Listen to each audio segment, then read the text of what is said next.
could be any number of those Sony exclusives, being that they multi-million dollar, multi-million sellers. So that really got me excited because, it could be Horizon Zero Dawn, it could be Bloodborne, it could be God of War, it could be Spider-Man. Any one of those games, that's the only thing that we know is that it's a game that is a multi-million seller. So we know that it's a big title that they're getting ready to bring to VR. Oh, shit about to be good, man. Man, it's moving forward, man. VR is on the move. Yep. Oh, we live. My bad. Yeah, we live. Okay.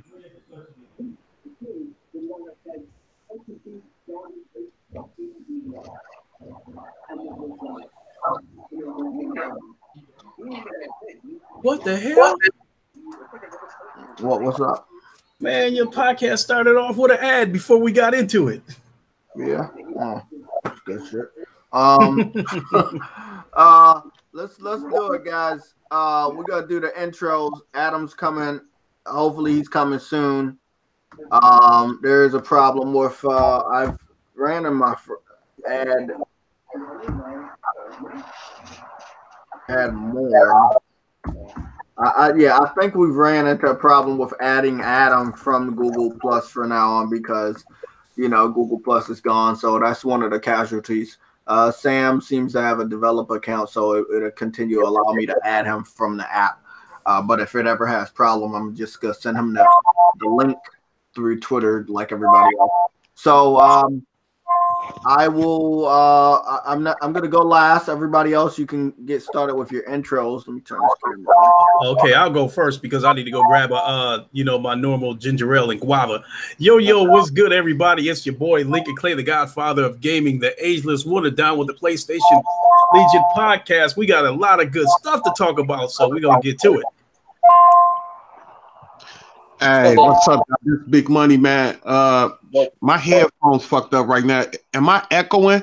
Yeah. I was gonna say it sounds like an ice cream truck or something in the background. Yeah, we can hear a lot of stuff. If I cut off y'all, something wrong with my headphones and I don't want to mess up the podcast. But this Big Money, man, I'm trying to get my shit working, but let's get it popping. Okay. Mola 320, Sekiro will be tonight. Maybe Hero. No, you won't. Next is Adam. Hey, what's up, everybody? It's Adam Boy here, and welcome to the stream. Hopefully, we can get some somewhat good topics this week. Hopefully, we can generate some more whilst we talk. But yeah, it's been a good show. Okay, and this is your host, JayTechTV. Let's step right into it. We're gonna hit two of them out of the park. I think the lead people in this is going to be Adam and Son of Sam. Topic number one, weapon wheel on blast and kids who cheated on Sekiro, the Guardian 8 boss. Yo, I think most of the PlayStation Legion panel watched it last night, and we saw everything. So I don't know which one is going to come first, but let's just talk about the kid's move kit and him cheating on Sekiro by getting some form of a lot of assistance, by the way. So what's going on with that?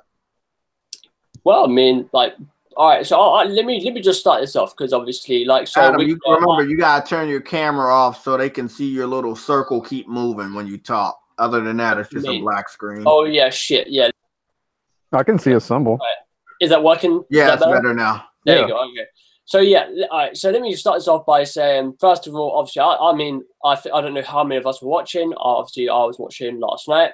I enjoy watching his streams because he rages and it's just fucking amazing. It's funny because it sometimes is a bit trash, but simple as. But yeah, after the stream last night, he beat the 8 finally. Right, took him 4 streams, but he did it. And basically, I went on to Hard 8's, tweet about him cheating. Something, obviously he said, did kids move get caught cheating? And there was a few people in his stream that were saying no, he was cheating. Obviously, I didn't know, right? So I was wondering if he actually did or not. And obviously, I took a tweet out saying to Hard 8 apparently he cheated, right? So obviously he replied a few times, saying how he didn't know he cheated, and obviously the aspects of how he obtained the spear ability, which was on the at the end of Friday's stream, which is true. And then at the beginning of yesterday's stream, he did like a 40-minute sort of like, you know, he was like farming some stuff, you know, to get some skill. I think it's like a skill that he could obtain with like 5 points or whatever it is in that game. And when he started fighting the monkey, he started using the spear like maybe like, I don't know, 10 tries in. And obviously the last thing that he said to me was, which I find a bit, I mean, I'm not saying he's cheating. I mean, because I've looked back at the stream and I don't see any aspect of him cheating. Like, I don't see him, like, I don't really know how you would see him cheat or not. But basically, the thing that the reason why people are saying he cheated is the way he used the spear, and not a lot of people know how to do this specific moveset, which is basically you jam the spear in the guy Nape's head, bring out like it's like a visceral attack in Bloodborne where it does a high amount of damage, and that's pretty much it.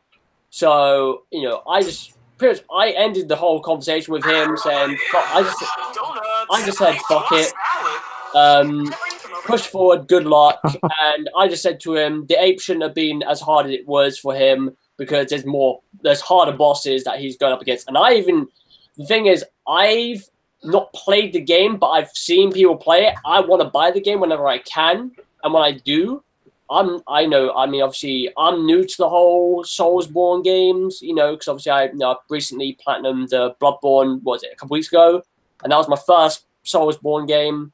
So, you know, whether my point is invalid or not, you know, I don't give a shit. But from what I know is, you know, he's still got a few bosses that are gonna cause a lot of problems, man. But I mean, I didn't even know you were going to add this into the topics, Jay. But basically, we were just talking about it, and I mean, I watched him play. I normally I don't always catch his live streams, but I watched him play, and I think he did good. When I first came in, I saw that he was on the second phase, and he was doing pretty damn good. But we all knew he was going to keep fucking up.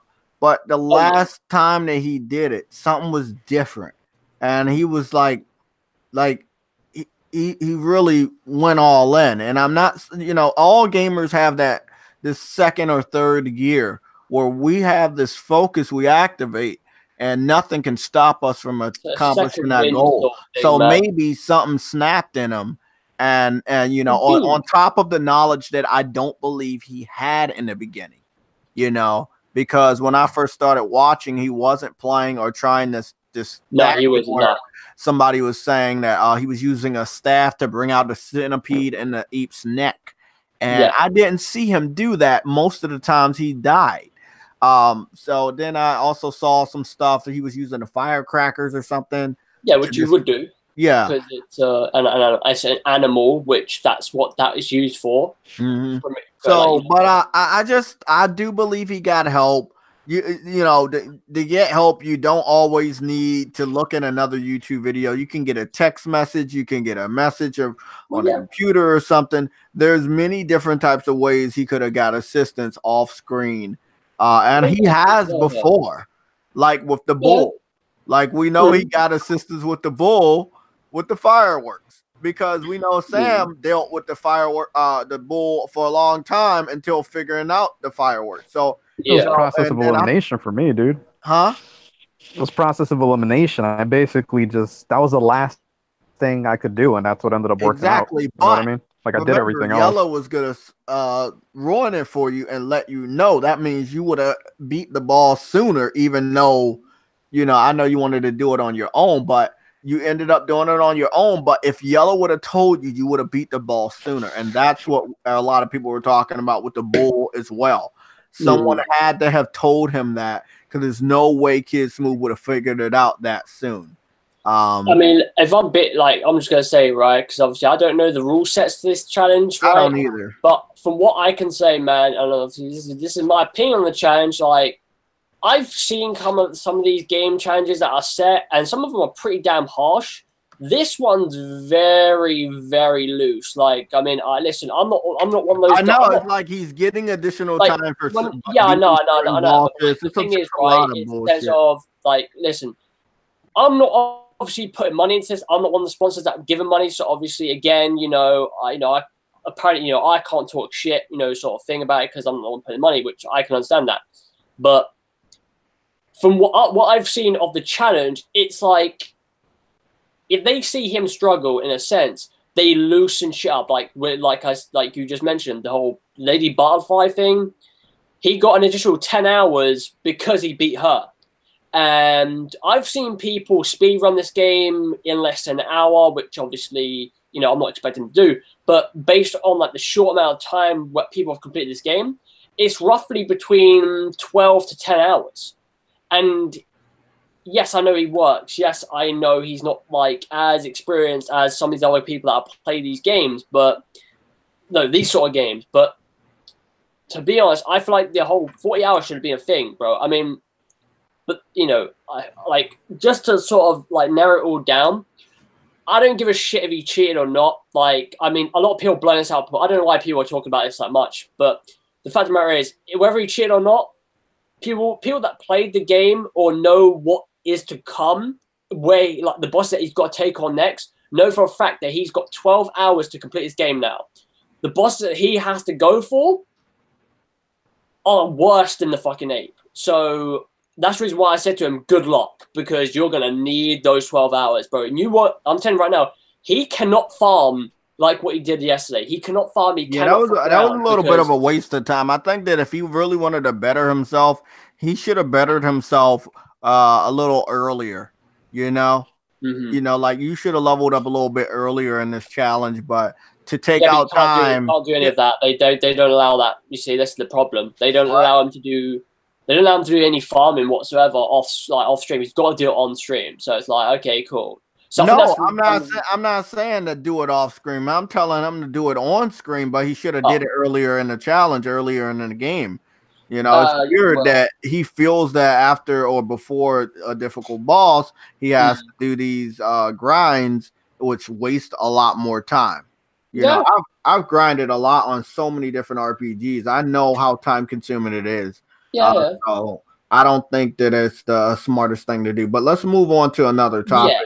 What was that thing you kept saying last week? You kept saying you need to put a weapon wheel on blast.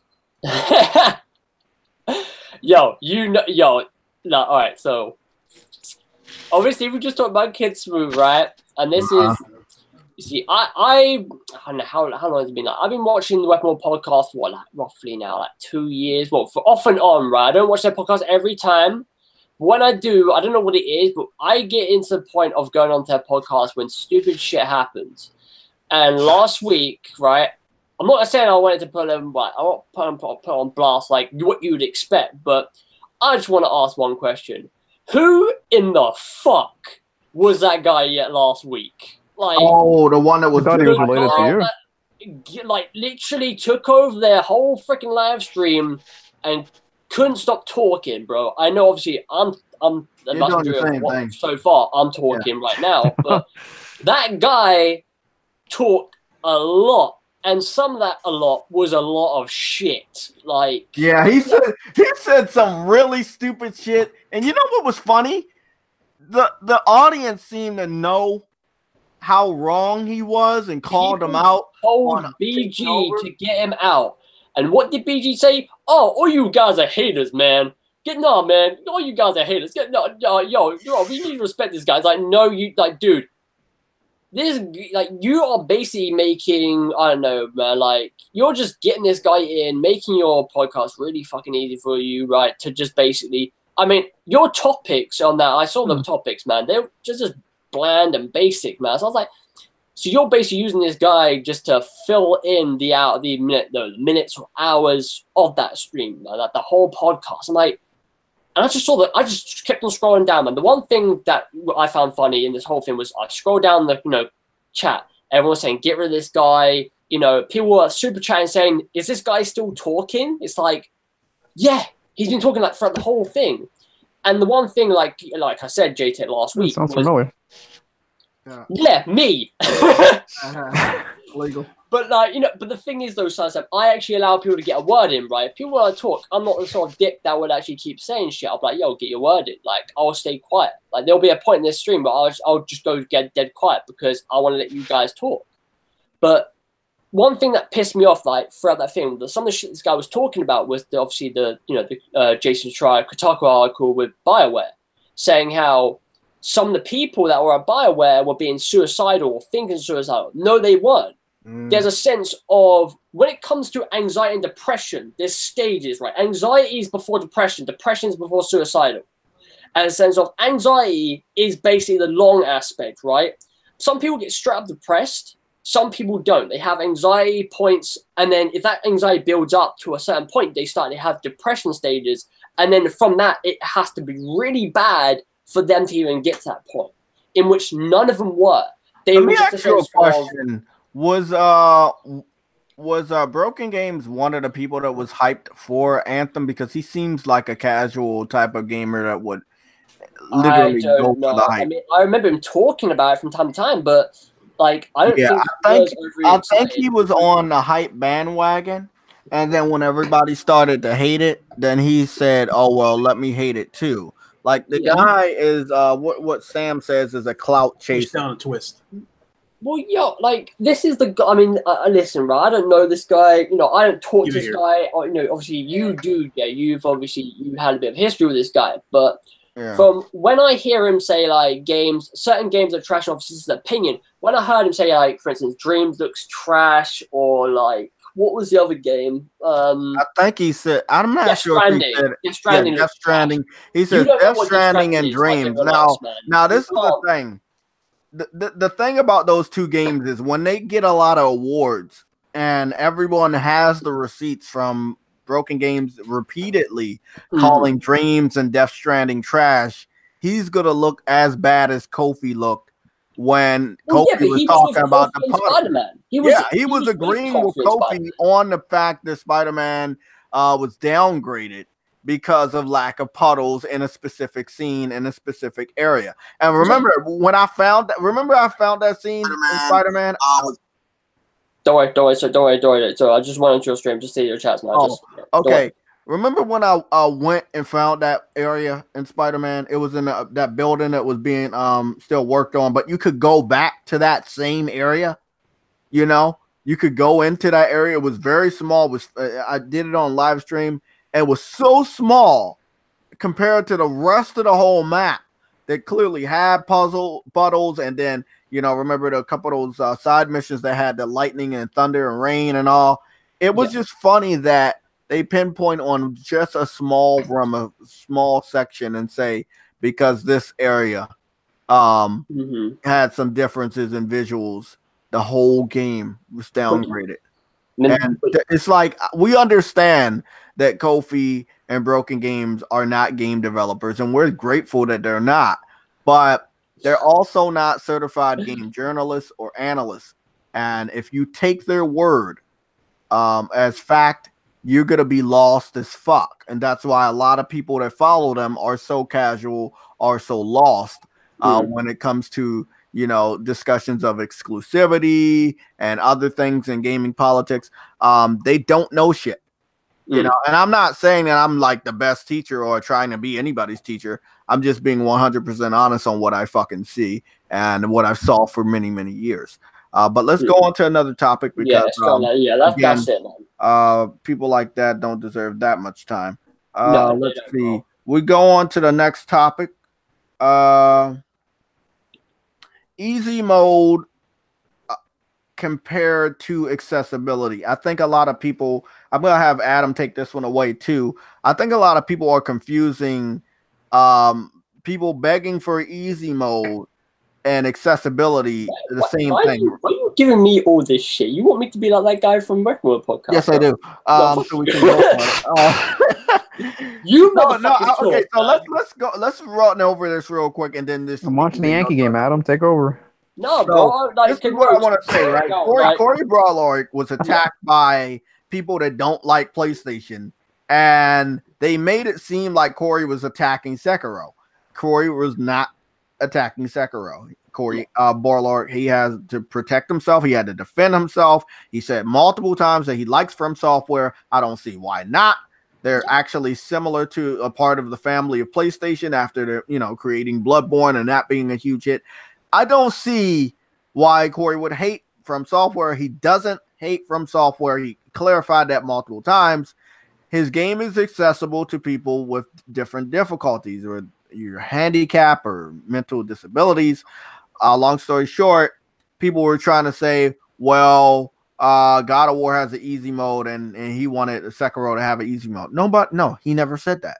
So long story short, another misunderstanding. We're moving on from this topic because, again, we got a lot of haters out there that don't like PlayStation. They love their exclusives. They are pissed off that the exclusives are only on PlayStation, and they try to attack any and everything that is related to the two.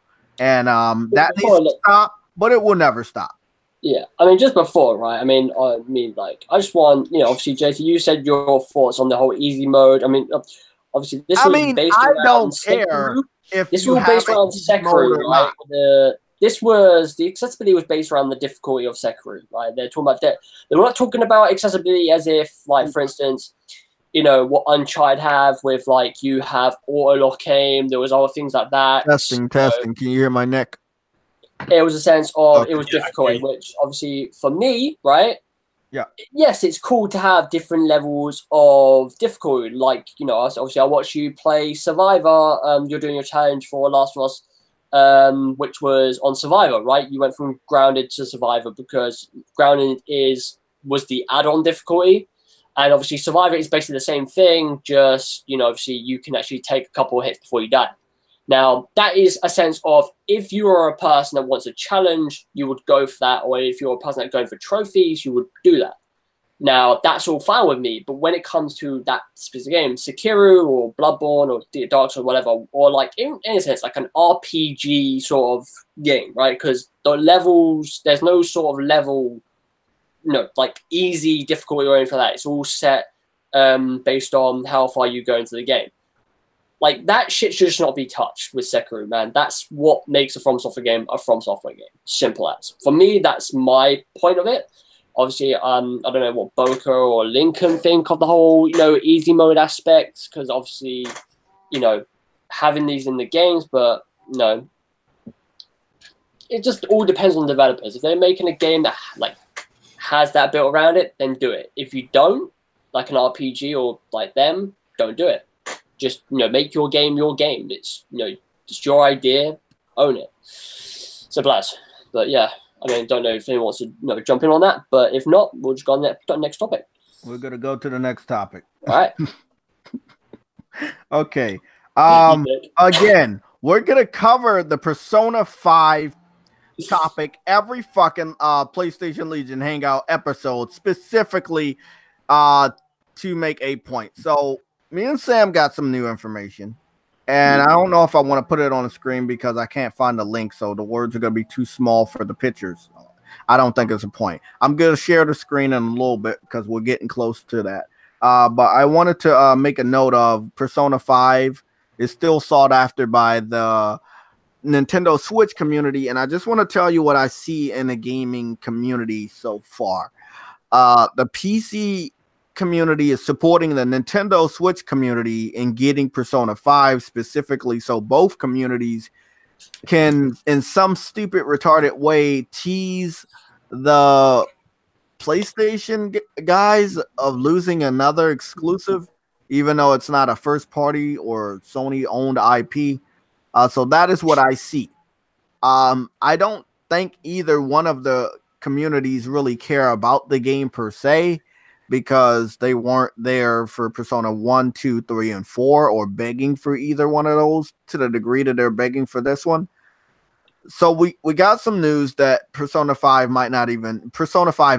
it might not even be Persona 5 for the Switch.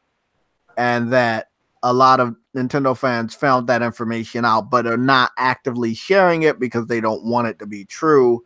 But the ones that did see the information are very, very depressed about it being something else. Okay, so we don't know what Persona 5S is. They put an S at the end of Persona 5. I'm just saying it looks like it's a Switch game with all the games going to Switch, with all the games going to PC from different third-party developers, specifically because this is the end of the generation and more developers want to make as much money as possible. I definitely do see a scenario where Persona 5 would go to the Switch. Now, if Persona 5S is not a Switch title, I think a lot of PC fans and Nintendo fans need to drop it. Okay? Just drop it. As simple as that. One thing I do want to say, out of any of these Persona 5 games, if either one is coming, or R is coming to PS4, I don't know about S. They need to allow me to stream the fucking game. Okay, I can't stream. I can't capture gameplay on my PS4. I can't capture screenshots on my PS4. It's a very irritating thing when I run a channel that's about sharing. When I run a Twitter page that's about sharing my experience with other gamers, I want to share my experience of, you know, seeing different shops and foods and, you know, water or, you know, different gameplay combos or whatever. I can't do that. I love the gameplay. I think I got past the first dungeon and the first boss, the perverted gym coach or whatever. And I love the game, but it's just something about it. I was like, oh, I want to share this. I want to share this. You know, there are some games I beat, and I beat specifically because I know I can share it with you guys. And I don't get a lot of viewers. I understand that. You know, that might change or get worse. We don't know. But the few viewers that we do have, myself included, I'm so grateful to you guys because it makes some of these gameplay experiences more bearable. So thank you for supporting us. Thanks for also supporting the Saturday Gaming Podcast. But, you know, if Persona does not go to the Switch, I think the fanboys need to drop it. Stop begging. Okay? Yes, to this day, we still got PC fans wishing Bloodborne would go to the PC. I can find that for you if you guys like. Stop. Jason Schreier was saying Persona S was, what, like another type of game? It's not even like a main game? Yeah. Like an RPG? Yeah, I was hearing that it was another type of game, but if it is a Persona game and has 5 in it, I would expect it to be on PlayStation platforms. It will be amazing if whatever this S is just goes to the Vita. You know what I'm saying? The Vita is, you know, well, people say it's been dead for years, but, you know, they have discontinued or stopped the manufacturing of the Vita handhelds. But I would love for it to go over there. Huh? I was going to say, before you go on that topic, Jay, I gave you, I mean, obviously this was yesterday posted up, but I gave you a picture of the 1 terabyte Xbox One S all digital. There's also now a picture of it in the actual packaging. And from what I can hear, it's going to be $230. No, sorry, £230. And it's going to be released on May 7th in Europe. That's what's being told. But apparently on this Tuesday, on the Inside Xbox, they are going to be announcing that. And if it is £230, obviously I'm guessing it's going to be like $260, maybe $70. Mm-hmm. That, to me, a lot of people that I've heard wanting to know how much they want this console to be, a lot of them are saying they want it to be like $150, $200. Yeah, why is it so expensive? I was going to ask. Exactly, that's what I'm saying right now. If that's the price, like, honestly, why the fuck are you releasing that? That is the Microsoft way. Keep in mind that when they first released the Xbox One S, if memory serves me right, that console launched at $300, and they had the nerve to put out a Minecraft edition Xbox One S for $400. So this comes as no surprise to me that this, you know, SAD Xbox launches at $250. It would surprise me one bit, but I think they needed the, I think it needed to be about $150. Yeah, that's what I was thinking, bro. Or they add a year subscription of Game Pass, something to incent that aspect, that purchase. That is literally just a console. And I honestly, I don't know about that one. I really don't. I mean, like, I respect what Xbox have done on the aspect of, from the original console, taking away the Kinect because no one really uses that, doesn't want it. That was a good move. When they released the S, you know, we normally get that slim line for both consoles. And obviously, this was the first time where we got the HD, the 4K HDR consoles, the hierarchy hardcore consoles, which, for PS Pro, I mean, I'd want to know how many Pros PlayStation have sold, just the Pro version, and the Xbox One X, how many they've sold. I want to see that, basically, literally lined up with each other, see which one's selling more and which one's doing better. But from what we already know the Pro is doing better than X.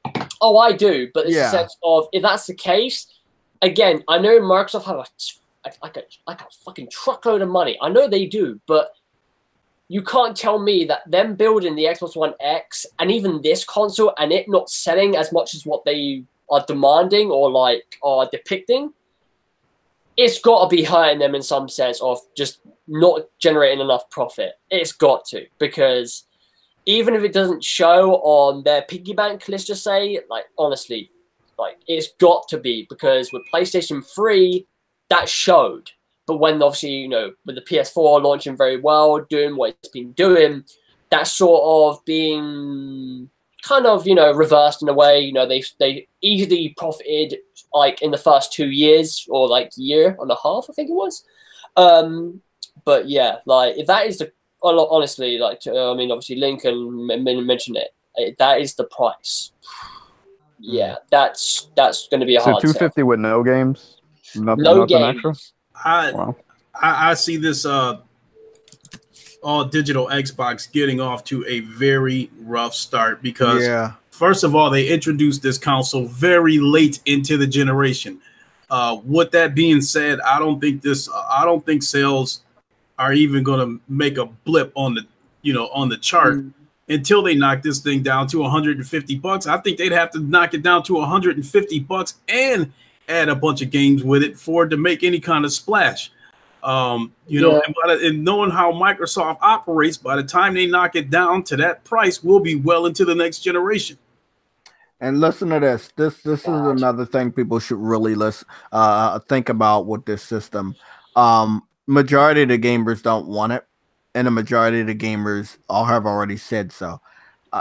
With that being said, the small, tiny portion of gamers that still want to defend the Xbox is going to have a hard time defending the system. And that's what you got. And this is going into E3. You want to be on a good foot. Xbox, no one else needs to really be on the best foot besides Xbox heading into a E3 that we already know is going to be a disaster. But Microsoft seems to say, well, fuck that foot. Actually, Jay, just to say, man, John Quick just put out a good thing, and this is actually true. The all digital console loses all fans of backwards compatibility. I don't know if they worked around that or not, but I don't think they have. He's right on that. They might have lost the aspect there on the backwards compatibility. I mean, I think PlayStation talked about it. You remember we talked about the whole trading aspect? If PlayStation, they patented it, didn't they? About the whole trading digital games. Oh, we did talk about that. If that was real, an actual thing, I would be like, okay, maybe they've got something there, but they haven't. So the whole digital thing, I mean, I've only got probably 5-7 games digital. Most of them are from PlayStation Plus, but I never really got to the point of feeling confident in a digital purchase, mainly because I don't own the fucking thing. I can't hold it, which is the one thing everyone talks about. I don't own it, which, if they gave us that ability to trade stuff, then maybe that will give the people that buy these games a bit okay, maybe I do own it, because I can trade it in for some sort of credit in a sense. Yeah. Also, John Quick, I am on a fuck out of here. As far as this digital Xbox losing backwards compatibility, it's not going to sell enough units for the complaints to even be on anybody's radar. And and who is this console for? Because this late into the generation, anybody who goes off and buy that console to me is a super casual gamer who probably only buys a console maybe once every 5 years or something like that. and somebody who would buy a console this late into the generation probably couldn't have afforded it. They probably may not even have internet. So so for somebody who doesn't have internet, you know, looking to buy a console this late into the generation, that's the last thing they want to fuck with is a console with no disc. I mean, they took away the only reason that was worth buying the Xbox One S, and that was the 4K player in there. The 4K is awful on that console, and for the most part, for at least the TV that I got it on, the HDR was awful on the Xbox One S. So the only selling point of that console was the 4K player, because you know you can get better 4K and better HDR on the PlayStation Pro and the Xbox One S. So who is this console for?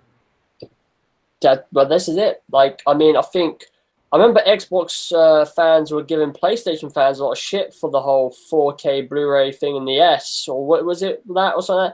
Because the Pro didn't have it.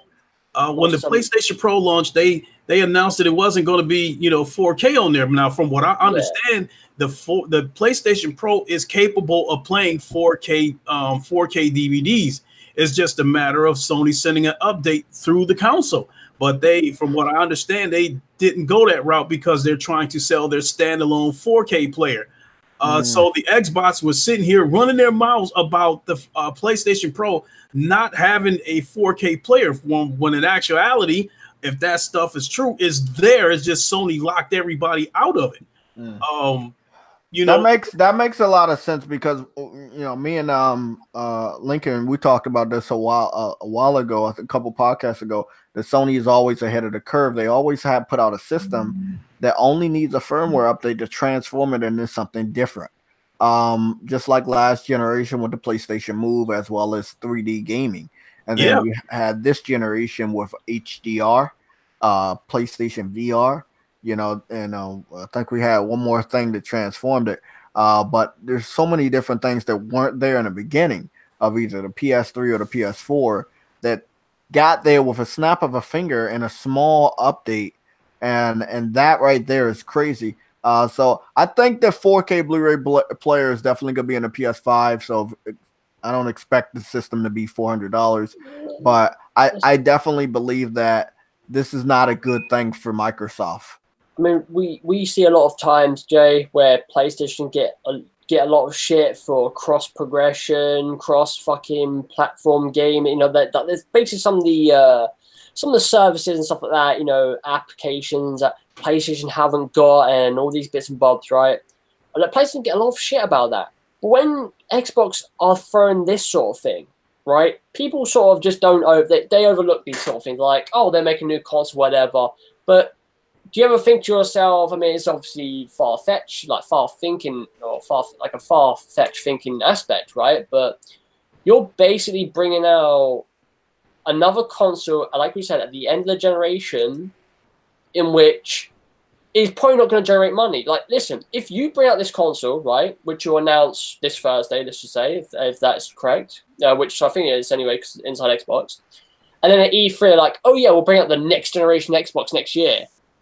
Why the fuck? That's the thing that is going to throw a lot of people off. Remember the Xbox One X reveal, right? They announced that, they priced it and all that stuff like that, but then they spoke about the next Xbox, the future.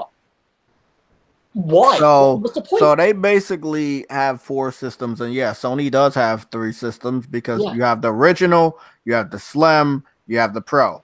But in the way that they did theirs was very, very convenient for everybody, and I think everybody liked every version of their system. Microsoft, however, they're going 0 for 3 at this point, and about to be 0 for 4. No one cared about the original Xbox because it was too weak. The Xbox One S was still weak. All it had was a 4K Blu-ray player. If you really care about that type of shit, it didn't improve the games at all.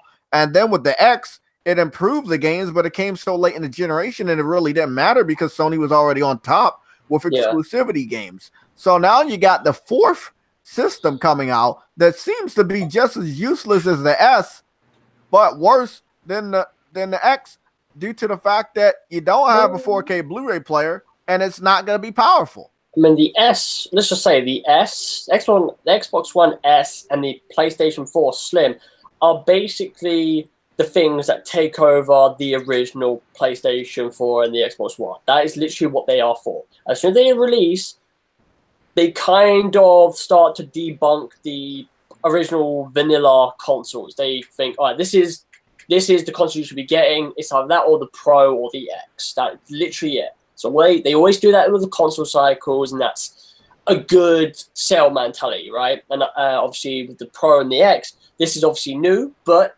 there is a selling point there. You know, if you're a hardcore gamer that cares about HDR, you know, pixels and, you know, 4K, whatever, then obviously you'll go for that, right? You know, there are people that buy the newest of new. There are, you know, even when people say, oh, no one will buy that, yes, there will be people that buy that. But, I mean, with all that said, like, yeah, I didn't want to hate on Xbox because I bought an original Xbox 3 times, and the same for 360, mainly because of certain games, and also it was just selling the consoles to get another console, which would be GameCube, PlayStation 3, and so on and so forth. Adam, but you're hijacking the show. Yo. Well, he's good. I mean, because like there was a couple of days ago, I was running my mouth quite a bit. No, but you know, Adam, he likes to hijack the show, and then after the show, he tries to. I hold JayTech at gunpoint. Yeah, I don't like that. But I did want to slip this in about now. If the rumors are true about how many different SKUs that Microsoft is coming out with for the Xbox this year, you know, we got the all digital box. We're supposed to have the, you know, totally streaming box. I think we're supposed to have another box that's supposed to be basically a successor to the Xbox One X, and then we have Anaconda. That's 4 consoles. I find 2 of them to be absolutely useless, and that is the diskless Xbox. I find that to be useless, and I find that Anaconda could be useless because I think as far as Microsoft exclusives go, it'll be the normal Gears, Halo, and Forza that's going to give you the best looking games as far as their exclusives goes, because now that the initiative, that so-called 4A studio, their quad A studio got demoted. They got demoted to an indie studio. So there goes your quad A game that I thought they might be developing that was going to show off the power of Anaconda. So if other than the normal regurgitated exclusives that we get from Microsoft, if the third parties don't take advantage of this so-called power the Anaconda is going to have, it makes it absolutely useless. You might as well go with the PS5 and get those same third-party games that's going to look just as good, if not better, along with the compelling exclusives that Sony is famous for. That's true.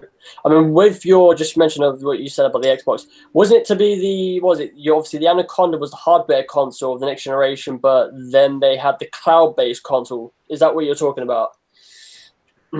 I don't remember the code names of them, but I was led to believe the odd one to me was supposed to be the one that was supposed to be like a successor to the Xbox One X. It was supposed to have like roughly the same specs. Right? Yeah, it was supposed to have roughly the same specs as the Xbox One X, but just a better processor, because now we're far enough along with technology that they can put a good, you know, processor in there instead of that bullshit they got in there now. Well, I mean, it's all about the teraflops, I guess. The flaps. So, wow, we got a lot of topics to cover. Okay, yeah, so let's move on then. I think James was like, I'm actually happy we started at 2 o'clock, so we could get a lot of this stuff out of the way and then move on to even more interesting ones. We've got a couple of okay, guys, we're at that point where we share. I think everything might be good to share. I just want to make sure everything's cool. So let's see. What's your next topic, though? Is it the our next topic is PSN name change? Yeah, I mean, like, listen, I told you about this when we're in the chats, man. Like, any person that's going to change their names, right? We know that there's motherfuckers out there that don't understand the consequences or the cons to doing this, but please read the freaking, you know, the guidelines of what this may or may not do for you. If it happens to you, don't be ringing up PlayStation saying how it's broken my PlayStation, I can't play this game, X, Y, and Z. Like they've given you like a lot of warnings and step-by-steps of how, you know, this is affecting. So like, and it isn't just me that's just saying this. There's Kotaku, I think Polygon. And I took that into account late last night. I looked at the games that I'm playing. I'm looked at the games that I need to complete. And I was like, okay, well, if there's a problem game that is a little older, I might not go back to it until I can see that they fix it. The cool thing is that we have the feature and that they can patch the games that are having problems with this feature. So that's a good thing. That's something that a lot of people are not thinking about. We now have the feature. They can improve on it. It's not, oh, here, we're never going to fix it. You know, they gave us Share Factory, a video editor, and they're always improving on it. They're always adding to it. So anyone that's afraid, oh, let me take that out real quick. Yeah. Anybody that's afraid that, you know, they're not going to include this in some of the older games you still play online. Yeah. They will be fixing this stuff. They will be talking to the developers and working with that. So, you know, so I wanted to go over. I have forgotten that I made probably like another country account, probably a UK or a Japanese account with JayTechTV. So hold on, let me see if I'm getting this right. I mean, just to say as well, I mean, I was seeing a lot of people say like Xbox didn't have this problem and this and that. That's because when the 360 came out, this thing was already established, right? If Xbox established this at the same time as what PlayStation have right now, they'll be going through the same exact problems as what PlayStation have. There are, I mean, I'll try and see if I can find the articles, man, but there are countless articles describing and understanding like why the name changing has a few problems on the PlayStation side because of the factors of when they've done it. If they did this at the beginning of PS3, then we wouldn't have any of these problems. None. No problems. Okay, so as you guys can see, when you change it, after they let you know the hazards, they make sure you know, and then they ask you, are you sure? And they said, if you're not sure, you can cancel now and you don't have to do it. I made sure I studied everything. I looked over all the problem games. Most of those games I do not play anymore. And the new games that are coming out won't have that problem. So, you know, my trophies are still there. I still saw them. I was logged out of all my accounts on my cell phone and on my, of course, on my PS4 and on my computer. I logged back in. You know, still got the same email. So, you know, everything's cool. So I decided to go with JayTechTV HD. JayTechTV is taken by me, my mistake. So I can't use that name because it's already taken. We're still going to deal with that, people. Okay, you're still going to be dealing with, oh, this name is taken. Yes, you're still going to deal with that. So it's JayTechTV, same as JayTechTV on Twitch. So it's very easy to find me. You start to put in JayTechTV, there should be two different types of JayTechTV, JayTechTV and JayTechTV HD. Very easy to find me. I used to go by the name of TechBoy88, and just to show off my history with PlayStation, I've already called a lot of people dick riders this generation. It's fucking true. As you can see, I started with this account November 27th, 2007. And I think I made an account for a PSP if that's going by anything, because the DS came out in 2000. What DS came out in 2004, and I graduated in 2007. So this makes about a good amount of sense. No, I graduated in 2006. This is 2007, so that makes sense that I made it. But I think I had it active before then, which is crazy. Changed it. Yeah, I changed it. I successfully changed it. All right. Yeah, I think they should. You know what they should do? They have a cancel and confirm that. I feel like, I mean, if they want to or not, I think it's either they put it as another button prompt like enter, back, or health and privacy. Oh, I didn't show all the screenshots. And I'm just saying, I feel like they should have like another thing where it basically says, you know, like guidelines, right? Where it has got what they've got on the PlayStation blog, where it describes like what might happen. Oh no, that's what I'm saying, Adam. They have that. I didn't show all the screenshots. Okay. No, they have the guidelines way before you get to that screen. Yeah, I'm gonna make a YouTube video. Like they have 2 different screens before you even get to that screen. They tell you about your guidelines. First, it's like you know how like when you do the firmware, they have that little like the stuff about the details. But then the next page of a firmware will be you already confirmed. No, the next page is, are you sure these are the risks? This is this. And then when you push OK, then you go to the page that I want to first. Now, this is the page after you check your name, and it says to help your friends recognize you. Let your friends see your old PSN name. Your old online. Yeah, I did. So I made sure that I did that just in case. Yeah. Now, I don't think everybody knows my PSN like that anyway. But having it selected to JayTechTV HD seems a lot easier for people to find me. You know, I was thinking about doing JayTechTV UT for YouTube, but then I was like, nah, I'm all right. So that makes me sound a little cocky. So I said, let me go with JayTechTV HD. And I was gonna go with JayTechTV 4K, but I didn't want that shit to backfire on me. You know, like Next Gen 720. You know, he thought that. Yeah. Like, I mean, think about that shit. The Xbox One actually was only doing nothing but 720 this generation, so it was kind of a jinx. So I don't want that.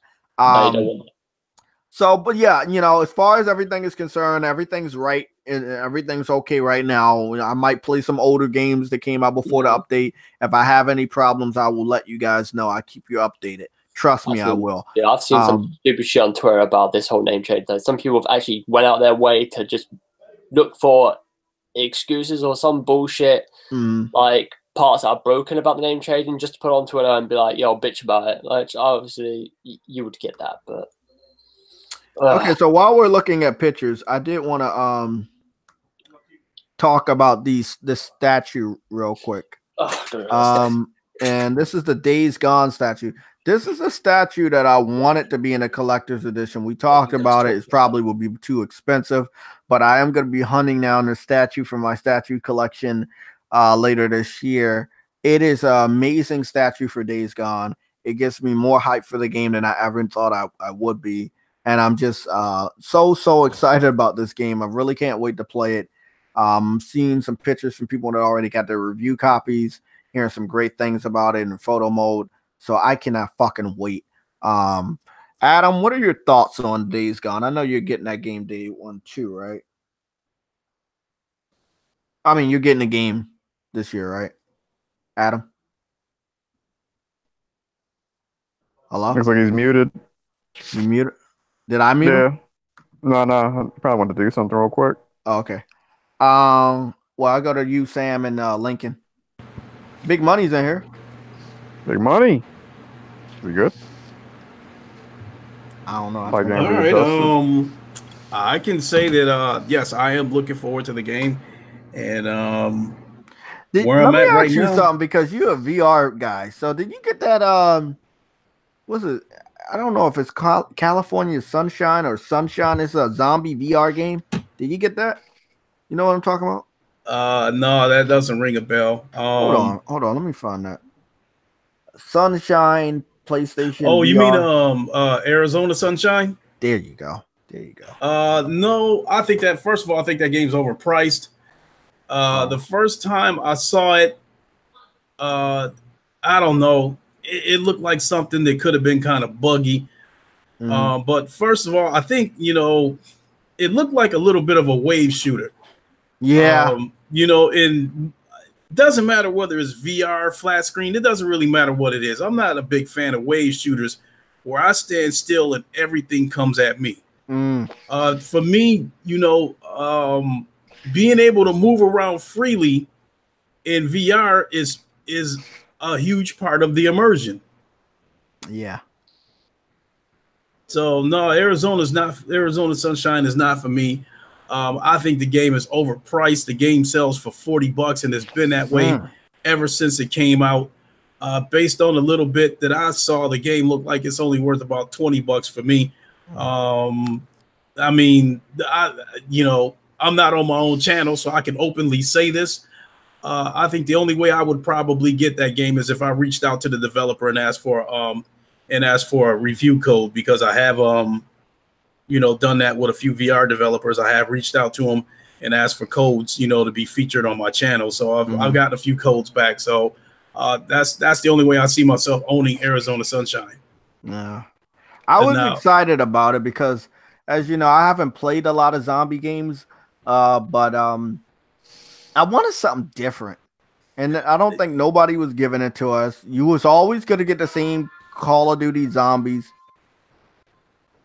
There's a good amount of zombie games out there. I know. I think like the Brookhaven Experiment is out there too, but again, it's another one of those games that felt a little bit wonky.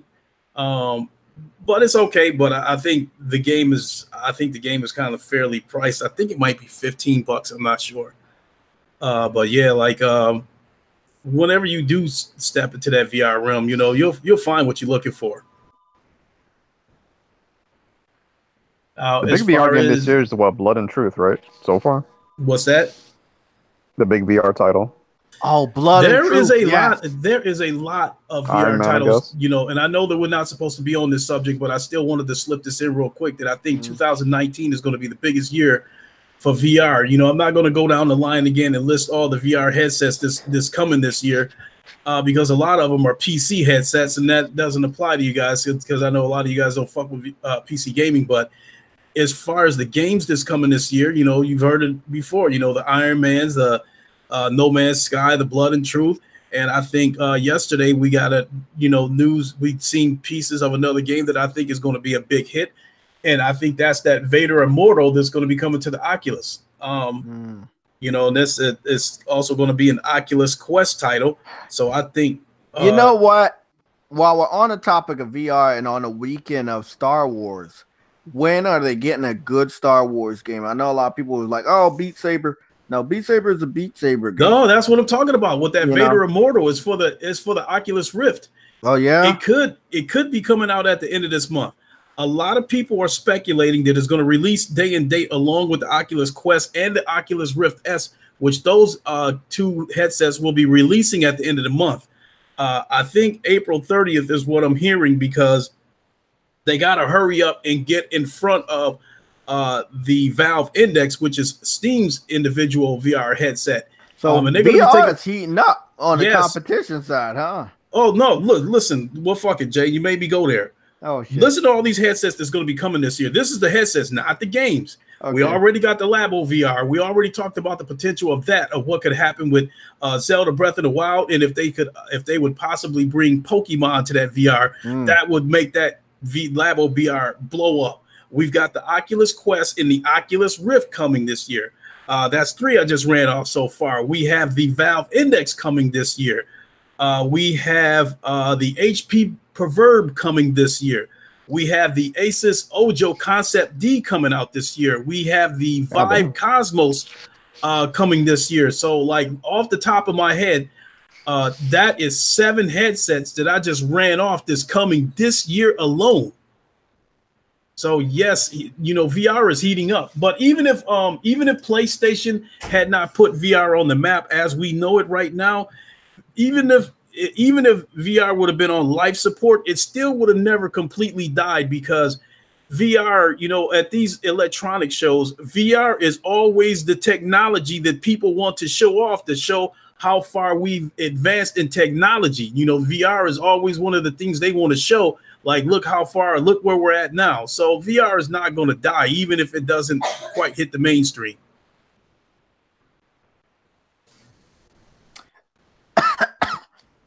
Fucking VR, bro. Right there, bro, look, I want Sony to do very good with VR, and I know they are. So the next version of VR, the more enhanced version, I'm gonna be there. Okay, so with that being said, let me slip this in. In regards to that link to Game Cross's video that I sent you earlier. Sony Liverpool is defunct now. They defunct a couple of years ago. A lot of the members from that studio have formed up to form a studio called Firespread. They are taking applications, I think, like for a 3D engineer for them to take a PlayStation exclusive, a globally recognized, multi-million selling PlayStation exclusive, to turn it into VR. And based on his video, he had a thumbnail of Aloy with a PlayStation VR headset on. So with that being said, based on the criteria that he just broke down, it could be Horizon Zero Dawn, it could be Bloodborne, hell, it could be, it could be God of War, it could be any one of those games. The thing that stands out, what he said, was a globally recognized, multi-million selling PlayStation exclusive action RPG to be brought to VR. That could be a lot of fucking titles at this point.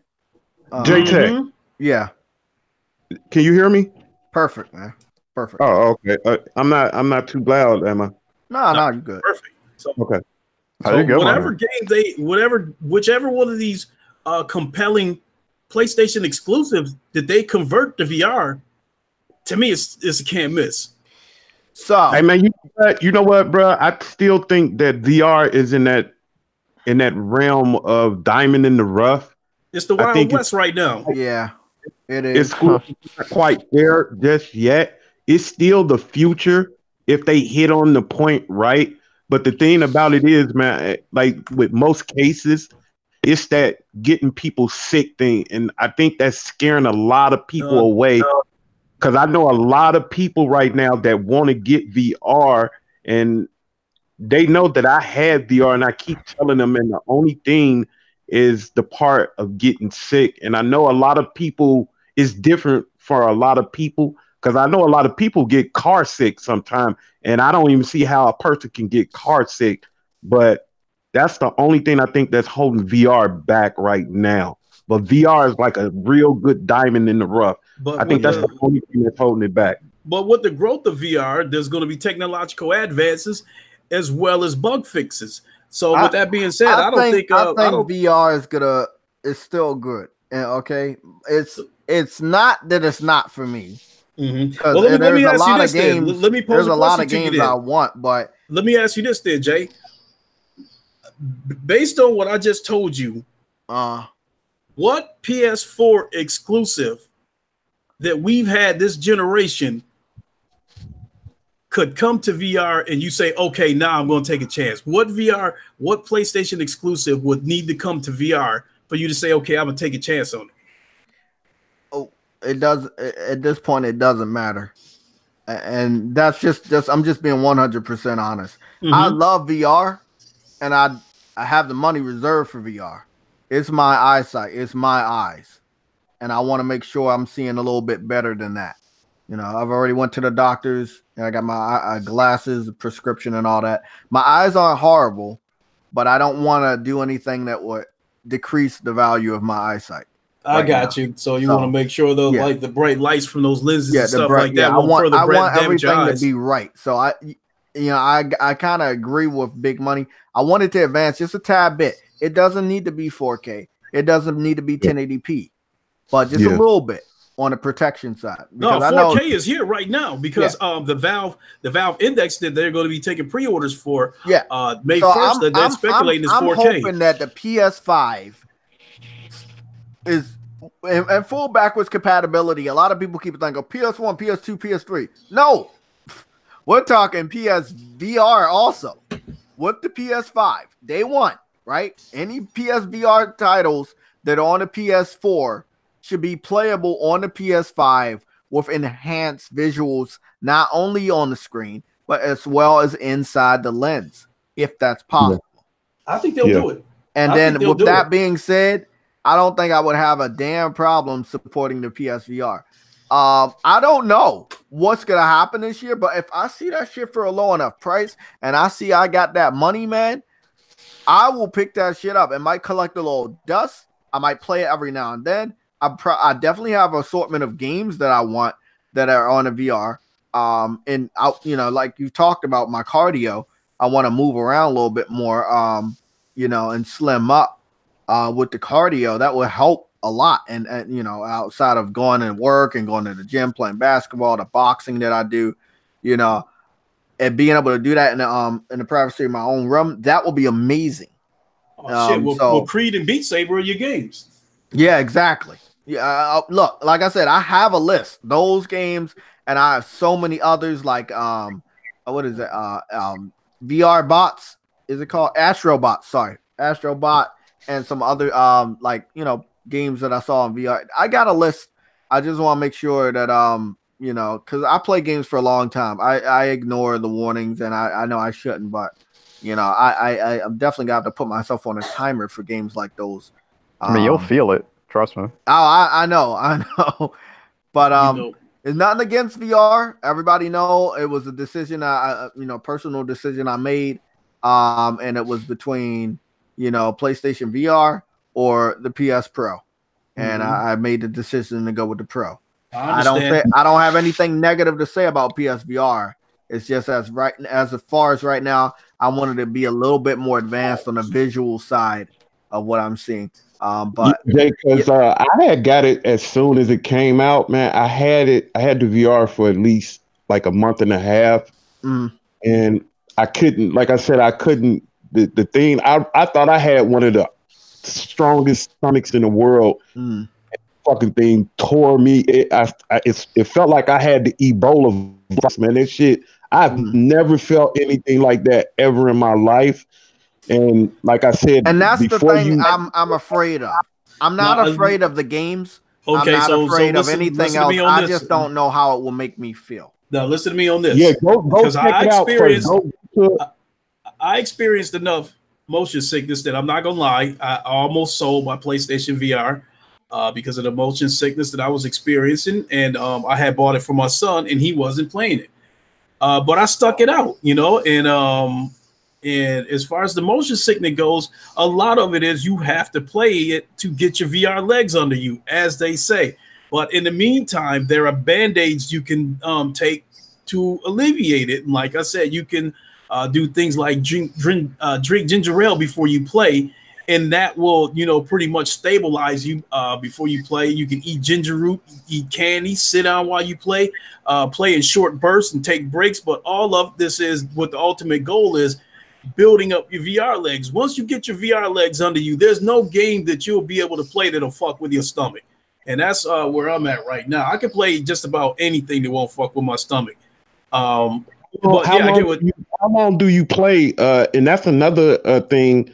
They even say when you get the VR, they tell you not to play that long, because when you play VR, it's not a good thing to play. VR is nothing that you can play for like 4 or 5 hours straight. Some people can do it, but I wouldn't advise that. If you first get into it, don't just take it like 15 minutes, 30 minutes at a time. Don't try to play 4 or 5 hours of it, because they said when you first get it, just like he said, you want to get your VR legs under you, but try it for like 15, 20 minutes a day. And then from there, then you can tell if you can handle it. But like I said, I took mine back. The thing about it, Jay, is like when I first experienced VR, I've never experienced anything like that ever in my life. It reminded me when I first played my first Atari game, and the shit was out of this world. But like I said, once they advanced the part of dealing with your that motion sickness, VR is going to shoot through the roof. It's going to shoot through the roof. Yeah, I think in the Oculus Quest has a chance to make that happen, because with the Oculus Quest, you got PC level VR gaming without the VR and without the cords.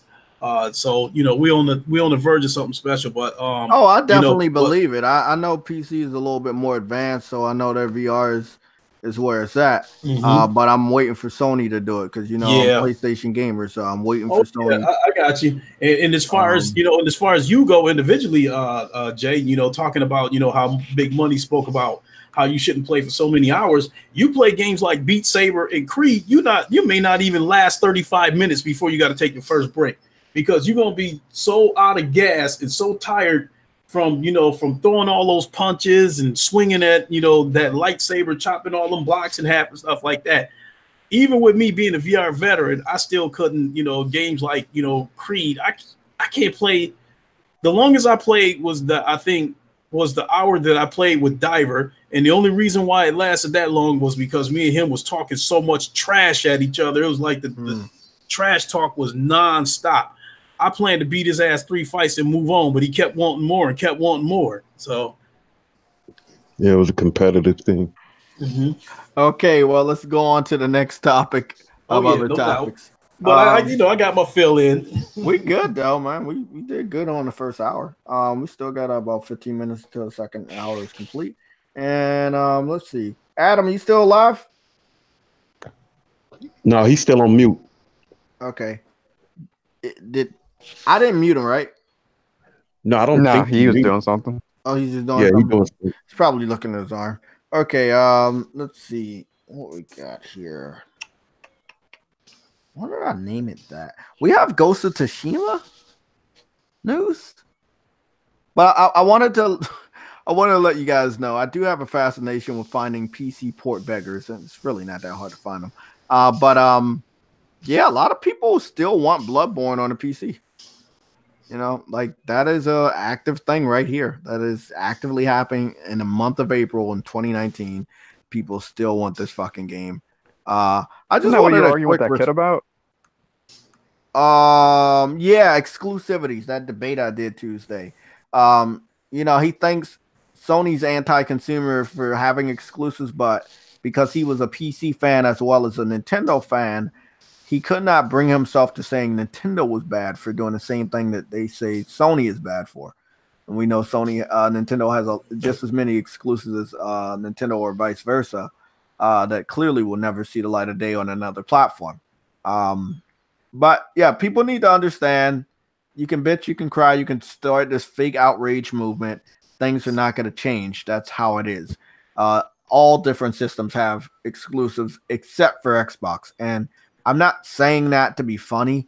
Literally, everyone has exclusives except for Xbox at this point. The way Microsoft is going is they really want to put their games on everybody's platform because they want to be liked again. They want to be acknowledged again. And it's something that just doesn't seem like it's going to happen no matter how nice or friendly they are to everybody else. And what's funny is this false sense of security for the Xbox fans where they believe that if Microsoft is nice to other platforms by allowing them to have their games, those other platforms would be nice to Microsoft by allowing them to have their games, and it's not realistic. Mario is not going to the Xbox because Cuphead is on Nintendo Switch. That ain't happening. There are some PC exclusives that will never see the light of day on Xbox just because Halo went over there. Doesn't mean that you're going to get everything from PC. Like, I guess the Armor thing, they keep bragging about that shit. Anybody know about Armor? No. It's this game that I guess it's a shooting game. PC fans keep bragging about that. Every time I bring up exclusives, they bring that up. But again, I tell people this all the time. PC is not mainstream. It's not advertised. So most of the shit that they think is good is not actually good. And no one knows it. And it's kind of like even worse than the Japanese market at this point. Like literally, we know a lot of Japanese RPGs and different types of games now, but the PC market is never going to be like 100% mainstream because it's a little dangerous out there to give your kid a PC at a young age and tell them to go wild and be a gamer. There's a lot of dangers in the PC community. Yeah. Let me talk about the port beggars, the PC port beggars, and the Xbox people. I want to, make people understand how stupid these people sound. I always use restaurants as, for my, for when I'm trying to get my point across. Sony is McDonald's, right? They're the leader in the fast food chains. And their competitor is Burger King, but, Burger King ain't nowhere near on McDonald's level, even though they are widely known. Burger King is Xbox. So that's, to me, this is like a person who goes to Burger King and eats there, even though they know Burger King doesn't have a big menu and their food is not that good. They know McDonald's has good food, but they refuse to go there and eat.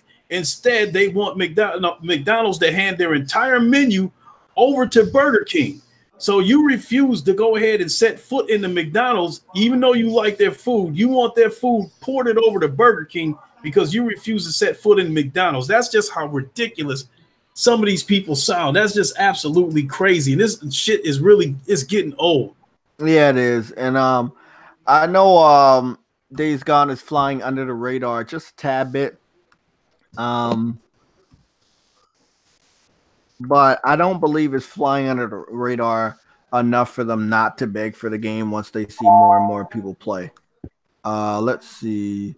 I think them criticizing Days Gone being yet another so-called game is just them looking for a reason to criticize the game because they don't have it. Exactly. It's sitting at the 24th spot. The highest I saw was 22 earlier a couple days ago, but it's sitting in a healthy spot. It's definitely going to be underrated, but I think once most people get it, the hype will spread. Yeah, I just want to take a little break away from talking about the PC fanboys because or anybody for that matter that is begging for a game that you really want to see.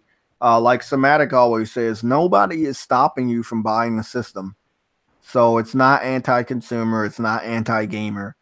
You're the only one preventing yourself from playing the game. You know. Yeah. Hey Jay, did they mention when the reviews come out for that? The 25th, the day before. Very early in the morning. I think like 8 or 9 East Coast time in the morning on a Thursday. That's a good sign. Yeah. So when do you think? What you think? I think it's going to that first day. I think it's going to get at least. I want to be very, very, very negative. And I know that's something that you guys don't want because some of my haters want me to be so positive that if it gets a low score, they can say that, you said it was going to get a high score. I'm putting my score between 80 and 86, and specifically because we know we have rogue journalists, including this website called Metro Game Central that doesn't actually get looked at throughout the whole year unless there's a big exclusive that they give a negative score on, specifically to get views on their website. So when you have websites like them and many others that I don't remember the name of, again, because they're irrelevant until a big game comes out and they give it a negative score, I want to keep my expectations very low. 80 to 86 does not mean the game is bad, okay? But it does mean that we understand that some people out there are not going to see it as like a gold game. Look at Anthem. Everybody hyped that game out way more than they ever hyped up Days Gone, and look at the score that it has. So Days Gone has a higher score than Anthem. It has a higher score than Crackdown. That's going to be great. I don't see it getting a 69. I don't see it getting anywhere near any of the scores that Xbox exclusives have gotten. But I definitely am going to put my expectations low because I know people are listening. I know people are watching me and they want me to fuck up or they want something to be bad. So 80 to 86 seems pretty damn good to me. Yeah. I was thinking about. I think Days Gone is going to get at least that 80 score that you're looking for the simple fact that it's a single player game with a campaign, with a story. It's interesting. I think one of the reasons why Anthem got a fucked up score it doesn't have a campaign. Am I right? Yep. It's just a looter shooter. Team up with people, get in there and start shooting. You know, I think same thing with The Division. Isn't it pretty much the same shit? Yeah. Or does that have a campaign? Yeah, that got a campaign to it, though. Okay, so if you got a game like Anthem that has no campaign, the game is being judged strictly based on its gameplay. In the case of Days Gone, they're going to be judging it on gameplay and the story, as well as whether the game has bugs or not. With that being said, the story alone is going to make the game a 75. Hey, you know what, man? One thing that I know about Sony Studios cater to us. They cater to the Sony fan.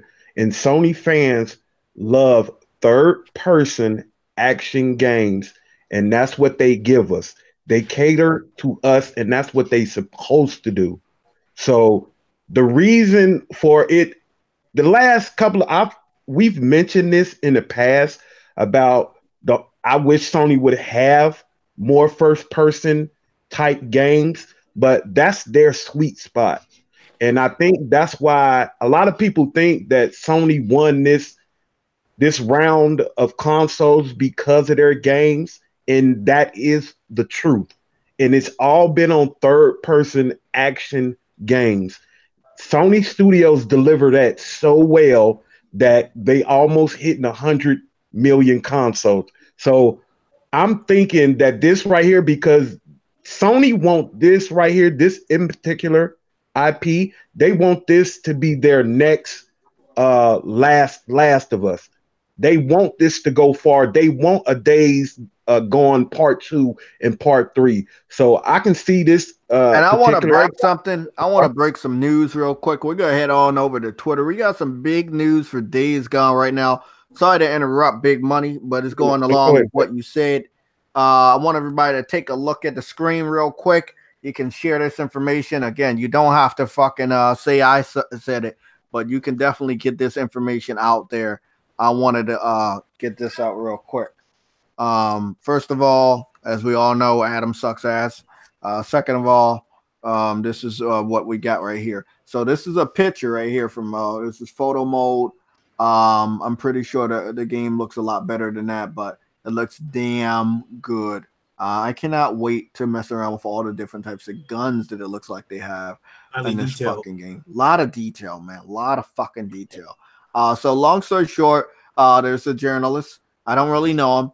Very small. He has like 58 followers last time I saw. I think he has more because I retweeted. He only had like 2 retweets or 3 retweets. The picture had been up for maybe an hour or 2. I saw that shit. I said, let me retweet that shit. Man, that shit blew the fuck up. Because my people saw it, and the people that I saw, they tweeted out, and everybody saw it, and now it's almost trending at 69 likes. So he had a lot less likes and a lot less retweets. I made sure I retweeted that shit because it was awesome. I made sure everybody knew. I knew the other Dub City. I made sure he knew the people from the Iron Legion with the round table. Sorry, the round table knew. I think I might have sent it out to Lincoln. But this picture right here is awesome. So a lot of people have been asking a lot of questions. So this guy right here, he says, please just say it's not a bad game. I understand that the embargo is imposed, but this expectation of reviews is very exhausting. Just a hint. So the guy says it is not he said it is not a well-crafted single-player experience which will lift to which will fit to Sony standards as you know it. So that is a very good sign that it's going to fit the standards. It's going to be a well-crafted single-player experience, and that's what I expected. Sony is not from their first-party studios. They are not going to allow any trash to come out. And if you call a game trash that's from a Sony first-party studio, you have fucking problems. Even Knack 1 and 2 was not trash. You might have thought it was trash, but it was not trash games. Trust me. It had a great experience, great story, amazing visuals. But I wanted to make sure I got that out there. Shut up. I want to make sure I get that out there. So very, very awesome picture. You know, very exclusive to him because I never saw it before. But I just like how it seems like it is a fucking like a base that he's at, a fort, makeshift fort. What do you guys think is the key to this game getting reviewed from 80s to basically a 90s? It just hold on. I gotta take a piss break. I got to piss on the Xbox One. Hold on. Hold on. I thought you. Well, you guys can continue. I'll jump back in. Okay. I want to hear you pissing now. I don't want to hear it. Hey, but you know what? The crazy thing is, Sam, everybody that played that game already is loving the game. That's the thing. People is forgetting about that. A lot of people done played at least an hour or 2 of that game, and everybody liked what they played. So I don't know what part of the game that they played, but they played at least an hour or 2 of that game, and everything that they see in that game, it's pointing to be a real good game. I don't know why, like the sales numbers. I think I'm thinking that in a week, maybe 2 weeks, it's going to sell maybe 1 million. It's not going to say, it's not going to do incredible numbers coming out the gate, but I think it's going to do at least 1 mil in the first 2 weeks. I think they're going to do at least 1 million in the first 2 weeks. Yeah, definitely. I mean, what is open on a Friday, right? So you got the whole weekend to just hype it up. Yeah. Yeah, I really think it's going to be doing good because a lot of people been saying a lot of good things about the game. So, but you know what? The thing about that is, it's like after that's why it takes me back to that little Sony Nintendo thing that they did, man. Like after Days Gone come out, man, we don't have any type of information of anything coming. That's the only thing worrying me about the rest of the year for Sony. They haven't mentioned anything after Days Gone. So that's the only thing that's worrying me about Sony right now. Yeah, I mean, I don't know if he had this on his list of topics, but I mean, did you guys see the they're just even they finished one motion capture, they're still working on a bunch of others. That definitely doesn't look like it's going to be ready this year either. Yeah. That's why I was so upset off of the little let's play thing that they did, man, because like they gave us information, but they didn't give us the rest of the information of this year. Because after that game coming, it's a couple of big games that come out next month, but I'm looking forward to what Sony is bringing for the rest of the year, and I thought that was going to come in that information that they gave us. Did I miss anything? No, I was just making fun of you. Okay. I was just talking about after Days Gone comes out, like what are we looking forward to far as Sony is concerned? And there we go. That's the next question of my foot. Oh my God. Yeah, I know. Oh boy. Let me see. We got Ghost. We're gonna put JayTechTV and that is where I have a supreme advantage over all of y'all. You got that VR library, huh? This is what I'm looking forward to. Iron Man and that Blood and Truth.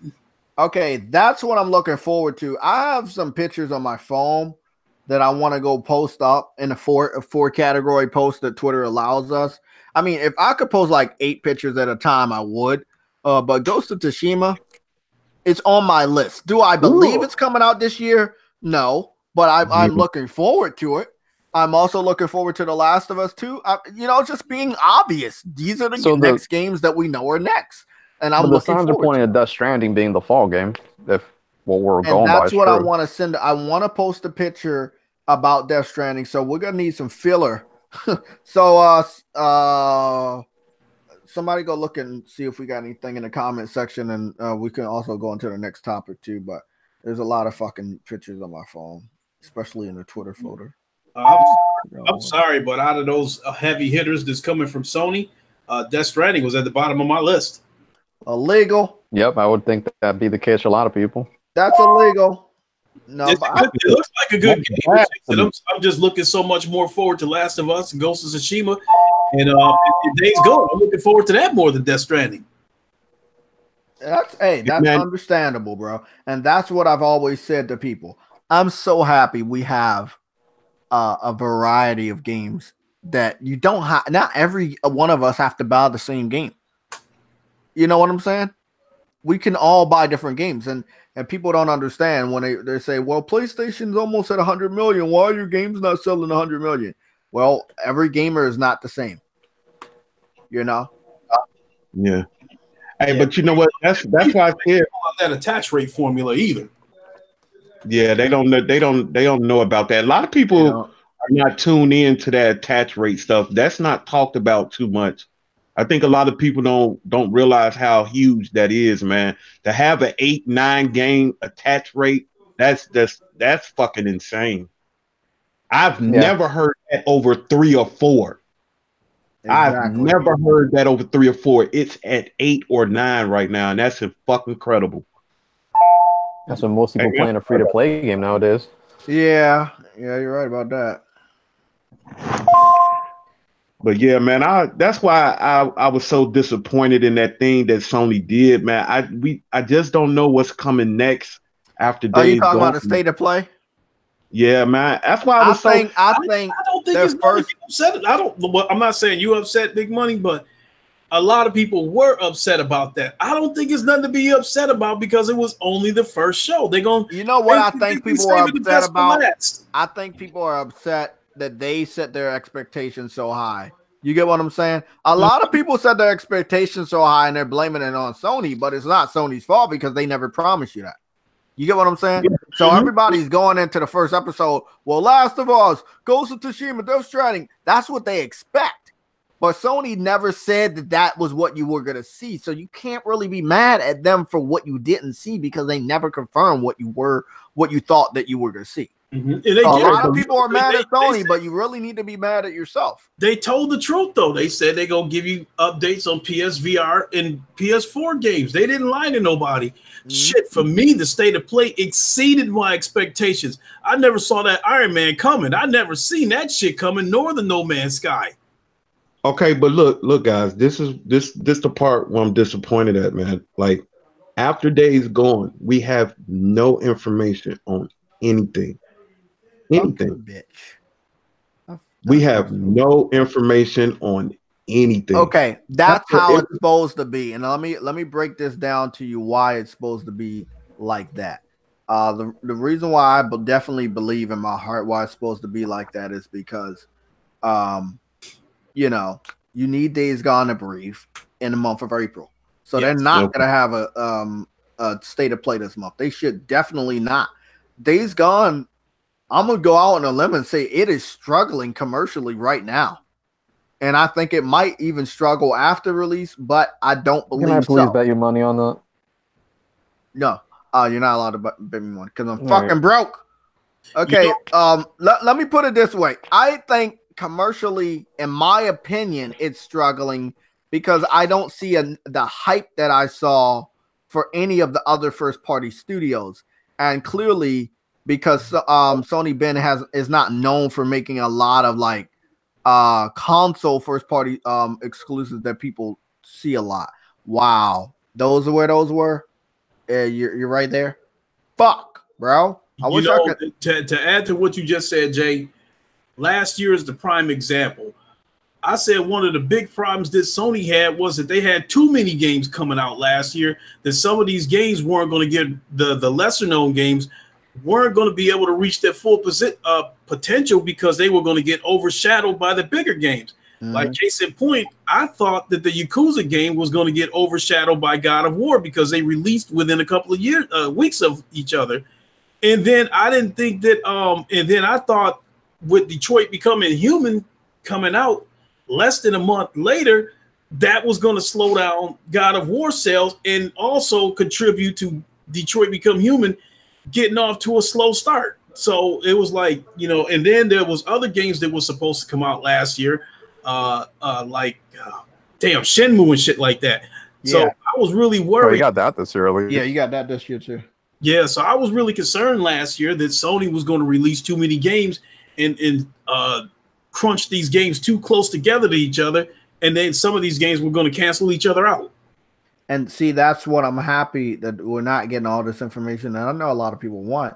Can't put out that information when Death Stranding is not talked about by everybody. I mean, you can kind of guess from the obvious. Like, Dreams is coming out this year. Yeah, exactly. Access, that's another thing. Dreams is coming out, and the early access is Tuesday, but nobody's talking about it. And this is the type of shit. This is the type of shit I'm talking about, Lincoln.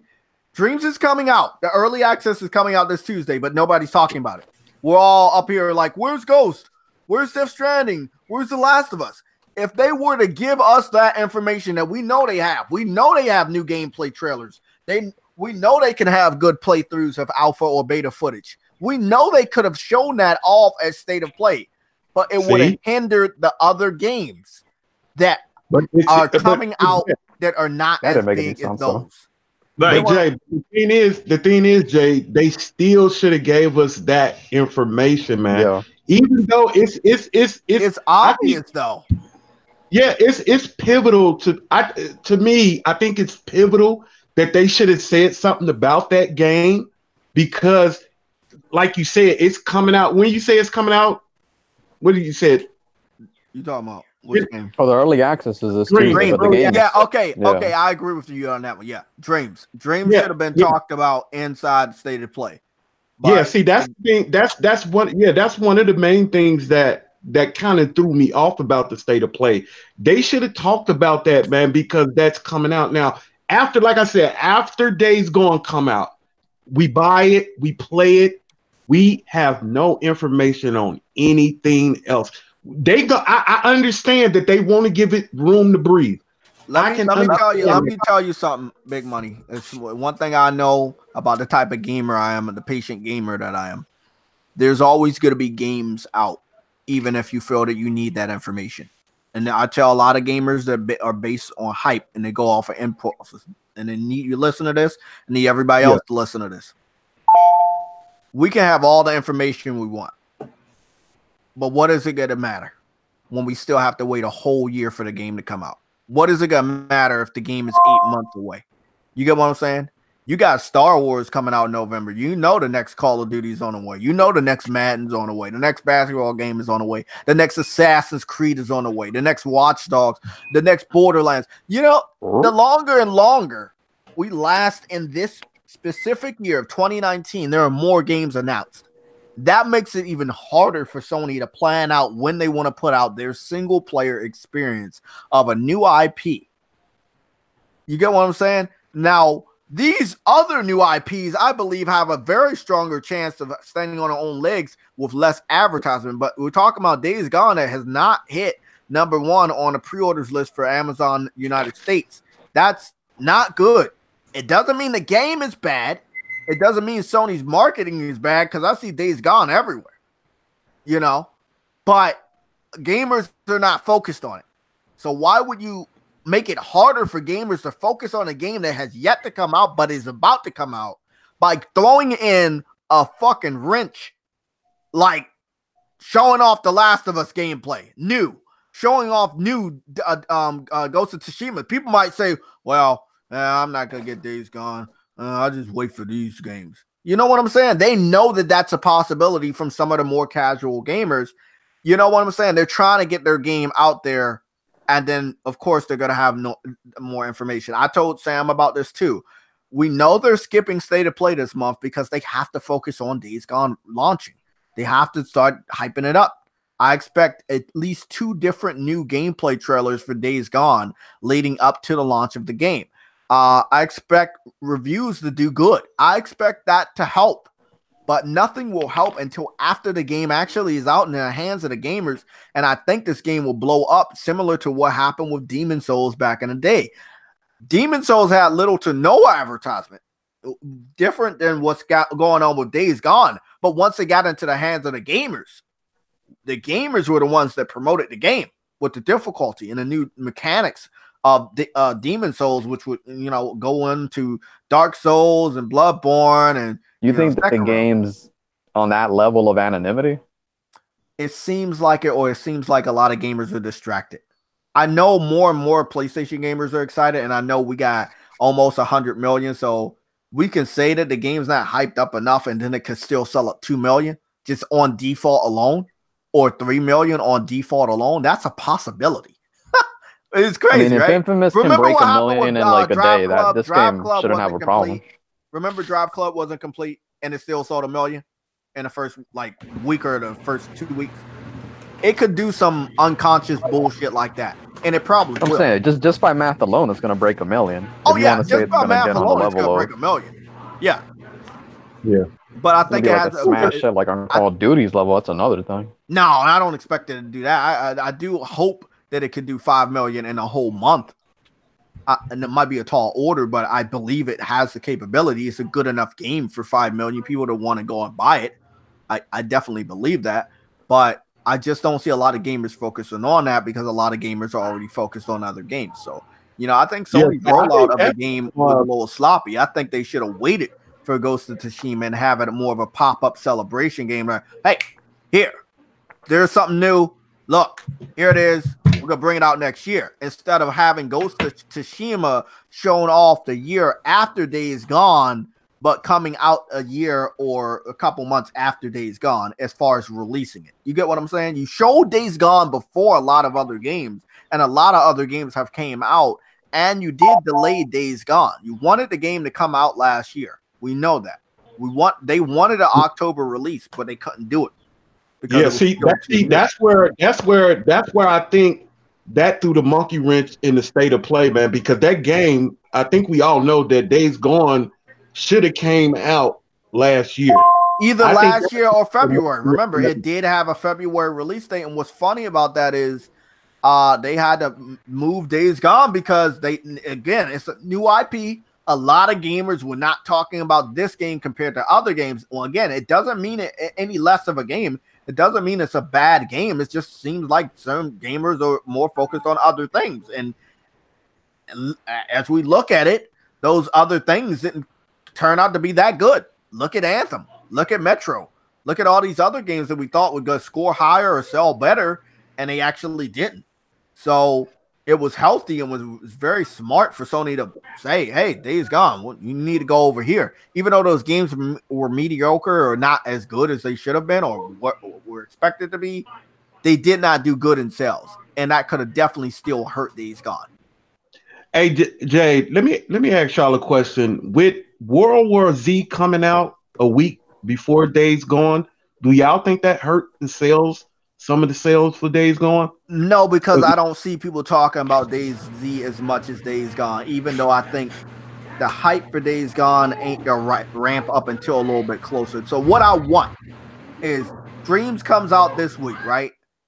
The early access beta testers that are allowed to stream and take pictures and post videos, they're gonna promote that game. That's all they need for that game. The fans will promote that game, right? What? Oh, Adam's back from looking at his arm. Sorry, man. I was with my nephew, bro. I had to look up. Cool. As far as Days Gone, they need a new advertisement trailer running through each and every brand new NBA playoffs game. They need to start now. I remember how they did with the Golden State Warriors basketball court and one of the intermissions, and they had the God of War projector on the court.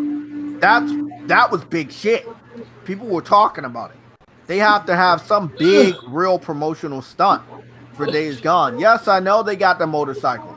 I know in Italy, they're doing a promotion to have a motorcycle. If you buy the game physical, you're entered to get a real live motorcycle or some shit like that. But I know the advertisement's on point. I love the One Bullet trailer, but it's just, I don't know. I know you guys see it. I know you guys feel it. It just doesn't feel like a lot of gamers are invested in this game or looking at the game.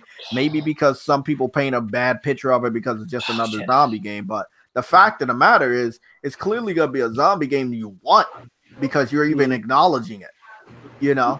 And it's never been one on this scale before, open world. And like I saw in the PlayStation Access video, you know, the zombies are not only coming after you, they're going to be fighting the humans are going to fight the zombies, the animals are going to fight the zombies are going to fight the animals are going to fight the humans, and it's going to be a whole wild world of different shit going on without you even fucking around with them. And it sucks that it's not enough information about this game, or people just don't want to focus on the information about the game. And you can't force anybody to love anything, and you can't force anybody to be educated about anything. But that's what I'm seeing. That's what. Yo, Jay, show me a picture of the. Didn't I give you a picture of the bus? Yeah. Yeah. Well, I've been asking a few of my friends if they see any buses that have PlayStation advertising on them in London. Here's the picture of the bus that's Adam one of them. Yeah. And as you can see, it has the brand new only on PlayStation promotion. And just to say, the One Bullet trailer for Days Gone, I've seen that shit on my TV downstairs, my sitting room TV downstairs. I don't watch a lot of TV during the weekend. I know. Yeah, I'm sorry. So I apologize for that. So if I'm saying that I haven't saw the trailer, that's my opinion. That's a me thing. That's nobody else. I'm not saying that for anybody else. Yeah. Well, the UK, the PS4 is the best-selling console in the UK for, like, pretty much since it's been launched, right? And a lot of the fan base for the PlayStation is quite heavy on PlayStation over here. So they, promotion-wise, they're always going to go big. This is one of them. Obviously, with Spider-Man last year, I remember the new the new buses in London were obviously they're already red, but they sort of outfitted them completely all the way around with Spider-Man. I was like, damn, that looks nice. Obviously, that's one of them. I'm going to see if I can find more stuff on the base. So what's your guys' thoughts? Do you think that the advertisements ramping up and being everywhere around you, whether it's television or even on the internet, which they're going to do a damn good job you know what? I was just about to ask Adam that you're in the UK, right, Adam? You're in the UK now, right? Okay. How is the feel on days going over there as far as the PlayStation fans? Is it like the pre-orders over there, are they huge or they're not that huge over there? I don't think we know what the pre-order numbers are for anybody. I don't think nobody knows what those are. I don't think Sony really comes out and talks about numbers. Well, no. I ain't talking about. I'm talking about like on the Amazon list. You know how you checked on the Amazon list? I can look it up for you right now. Yeah. Amazon. But you said, I mean, I feel like the internet-wise, it's getting advertisement. I don't watch TV, especially nowadays, but I see a lot of promotion on the internet, especially lately. I see. That's a good thing. I see a lot of that. Sony posting the One Bullet trailer everywhere definitely made a big impact, and it did move it up in as far as hype more than it ever did before. But so they still let me answer Big Money real quick. It's number 2 right now. The limited edition. It's number 2 right now, and you know what? Okay. We're gonna talk about some. We're gonna talk about something. This is exactly what I was just telling Sam. Remember how people were crashing on what was it? Drive Club? Drive Club still sold very well. It sold so well in the UK. The UK was the reason why Drive Club sold over 1 million. Racing is big in Europe. Yeah, racing is big in Europe. But you know, motorcycles is big over there. They like being that type of mobile on a smaller mobile. Also, Japan has a huge history with zombies. After Resident Evil, you know they're gonna want a new zombie game. I'm jealous though. A red steelbook for Days Gone, a beautiful steelbook, and I can't get that shit. It's not in the United States. Shut the fuck up. Wow, beautiful steelbook. Beautiful steelbook. And the regular edition is not too far below that. I gotta go see that. I think it's like so you saying a limited edition is part 2 is in the second spot? That's a steelbook, yeah. And oh well, that makes a lot of sense. Where's the fucking It's still in the top 10. So we got the special edition with the other steelbook is number 33 on the UK charts. And you said the other Days Gone is where? Where's the other normal Days Gone? I'm on UK. I'm on the UK. I see the limited edition is number 2. The special edition is number 33. I think their limited edition is their main edition. Yeah, I don't see anywhere else. Their limited edition is their main edition. It just comes with this with the different type of steelbook because it's $51.99. So that is their main edition. Yeah, it's basically 60. So yeah, that's their main edition, and it's already at number 2 in the UK. That's actually pretty damn good because it's actually the number 1 selling game, pre-order game right now. And Smash Brothers is right next to it. So different territories are gonna be different. I think the driving force behind this is gonna be reviews, previews, leaked pictures. That's gonna start getting a lot more attention for it. I don't think this game is a bad game at all. I don't think this is a bad game. I don't believe it should sell bad. I don't think it should score bad. But I think I've been waiting for this game for a long time. I was very interested in it. I'm doing my own personal challenge playing through The Last of Us, and it makes me want to play this game even more. So, I'm excited. I really apologize for ranting about Days Gone, but I just hate when games are underrated and they suffered because of the ignorance of gamers. Or the ignorance of casuals listening to people they believe are actually good gamers. So, you know, somebody with bigger influence than myself, like Broken Games, saying a game is trash, it will hurt it.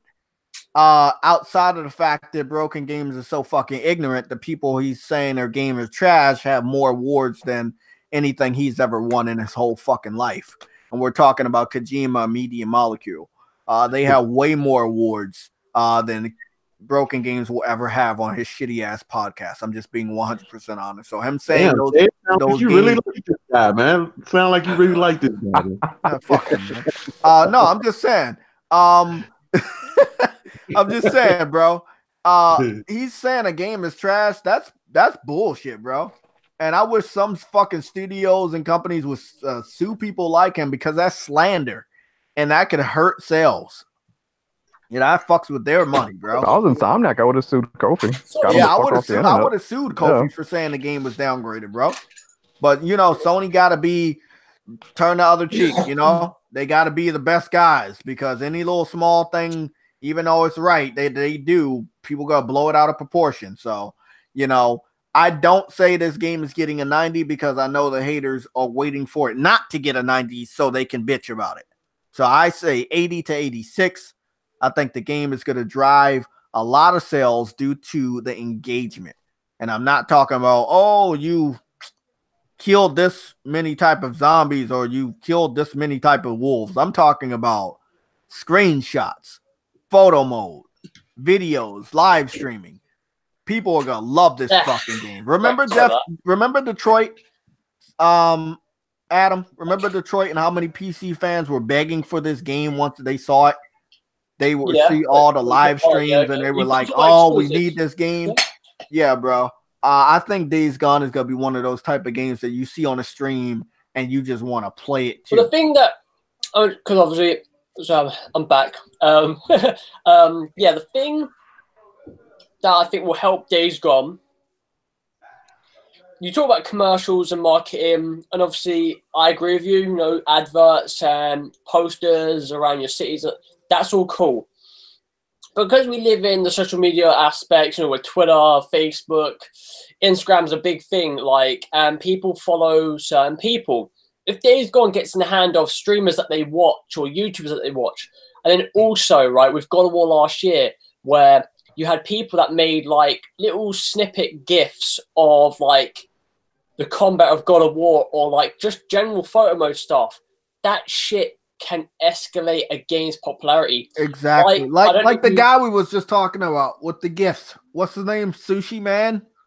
Sunny Legend, which got that guy. Obviously, God of War did a video today, a thank you video, because of the anniversary week. You know, obviously, shout out to Santa Monica for what they've done, what they gave us last year. Thank you. And obviously, the awards that they got, they deserve. But yeah, basically, Sunny Legend that does those GIFs, like little small videos, whatever, or GIFs, whatever you want to call them, GIFs, whatever. They actually sent him in respect, you know, to what he's done for their game, in a sense of, you know, promoting it in a way. The Omega symbol that sort of hangs his axe on the back, they gave that to him, or crafted it, gave it to him as a gift, and that's in the thank you video that they released today. And I was like, that's pretty dope. That's pretty cool, because not a lot of people knew who this guy is, whatever. He's not famous, whatnot. He's just a gamer like us that appreciate games in the littlest of ways. And if he can do the same thing with Days Gone, with his following, right, and other people, you know, like, what's his name called again?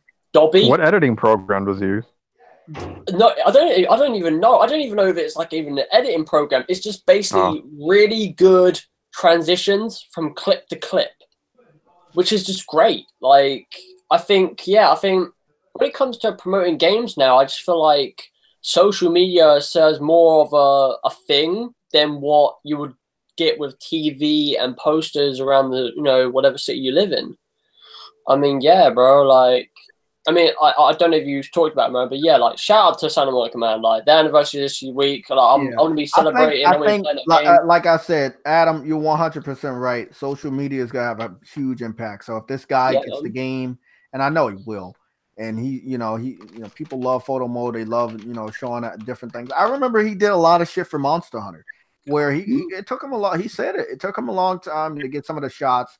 He would stand in front of a monster and a monster would pose, but he had to do it a couple times to make it look so good. I see him doing some crazy stuff like that in Days Gone. It's going to be up to the community. It's not always, you can have a huge budget for advertisement just like Days Gone has, and people can still overlook your game. Your game can be by Sony and people still overlook it. It can be on the PS4, which is almost at 100 million, and it can still be overlooked.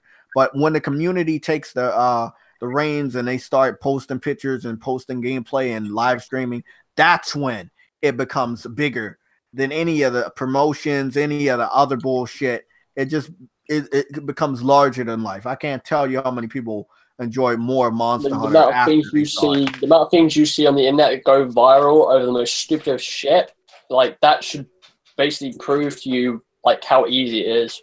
Yeah. Hey Jay, you know what, man? I mean, they got photo mode off the bat. God of War didn't have photo mode when it launched. So I think it took like a month for them to get that out. Yeah. Like again, like like that. Sorry, Adam. Big Money was about to say something about how much ass you suck. What were you saying, Big Money? No, we all know you say that shit. Okay. Hey man, I know we talked about this. This is the last little thing I want to say about today's. What did you talk about anyway, man? Because obviously I had to deal with my nephew. We talked about a lot, but I keep you covered. Big Money, what you about to say? Because I'm about to show some pictures of Death Stranding. Yeah, I was thinking that, like, I know this is not too much, but me personally, I think this kind of got the sales down just a little bit from what we've seen, or the hype say about the game. I think Money talking. Sony making the decision to have a multiplayer mode, I think that kind of hurt it just a little bit. Me too. Because a lot of people definitely wanted to see, they wanted to see that. So I agree. I definitely would agree that this game will benefit even more if it had co-op. And I'm not a developer, so I can't comment. But if I was them, I would say that I would love for them to. Let me go see what our quality is. The one thing I hate about the live streams, that these simple live streams are always 720p. I don't know if I can make them bigger, but they're 720p.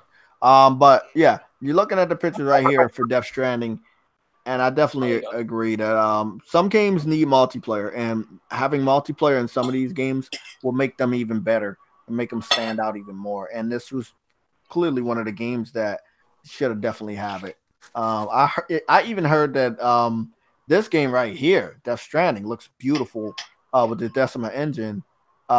This game right here is gonna have some form of multiplayer. I don't know what it's gonna be, or if it's gonna be competitive or co-op, but they said it's gonna have multiplayer. I will say one thing, Kofi, I know you don't watch my small channel. BG, I know you don't like me, and I know you don't watch my small channel. But I will say one thing to you guys, and hopefully this echoes throughout the rest of the community. Continue to keep calling Death Stranding trash. Say it more. Say it in your videos. Say it on Twitter. Say it anywhere you want to say it. People are going to record that shit. They're going to save it. And when these games get awards, don't hide. Okay? Don't hide when Dreams gets awards and people are talking about how deep and creative they're doing shit. What's that dude's name? Raph. This guy right here. This is the guy. Yeah, Rafa. Yeah. He does what does he do? He's what is he? He's an art director for Sony Santa Monica, right? Mm-hmm. You see Kratos? The guy that got all the fucking Game of the Year awards? He's an art director at Sony Santa Monica.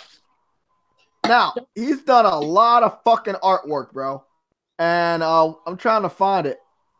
But he just said he was excited for Dreams. Recognized though, man. Yeah, there it is, right there. Random stuff. He said that he wants Dreams.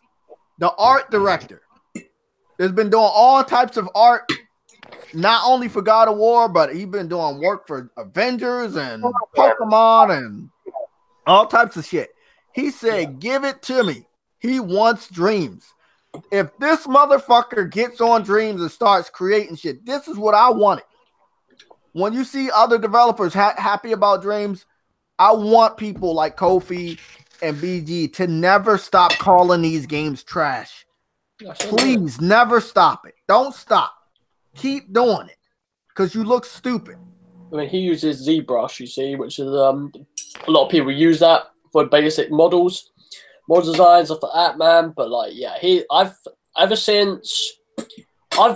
kind of followed him by obviously at the beginning of when I saw God of War, because obviously he posted like the first concepts, and boy, like ever since that game came out, like I think like summer last year, he started doing some off-point like artwork. Did Smash Bros, Avengers, Metal Gear Solid. Like he's done a lot, and a lot of people are noticing his work. I think the Russo brothers noticed his work from the Avengers. Like I'm like, damn, like I'd be surprised, man. Yeah, this guy might get poached.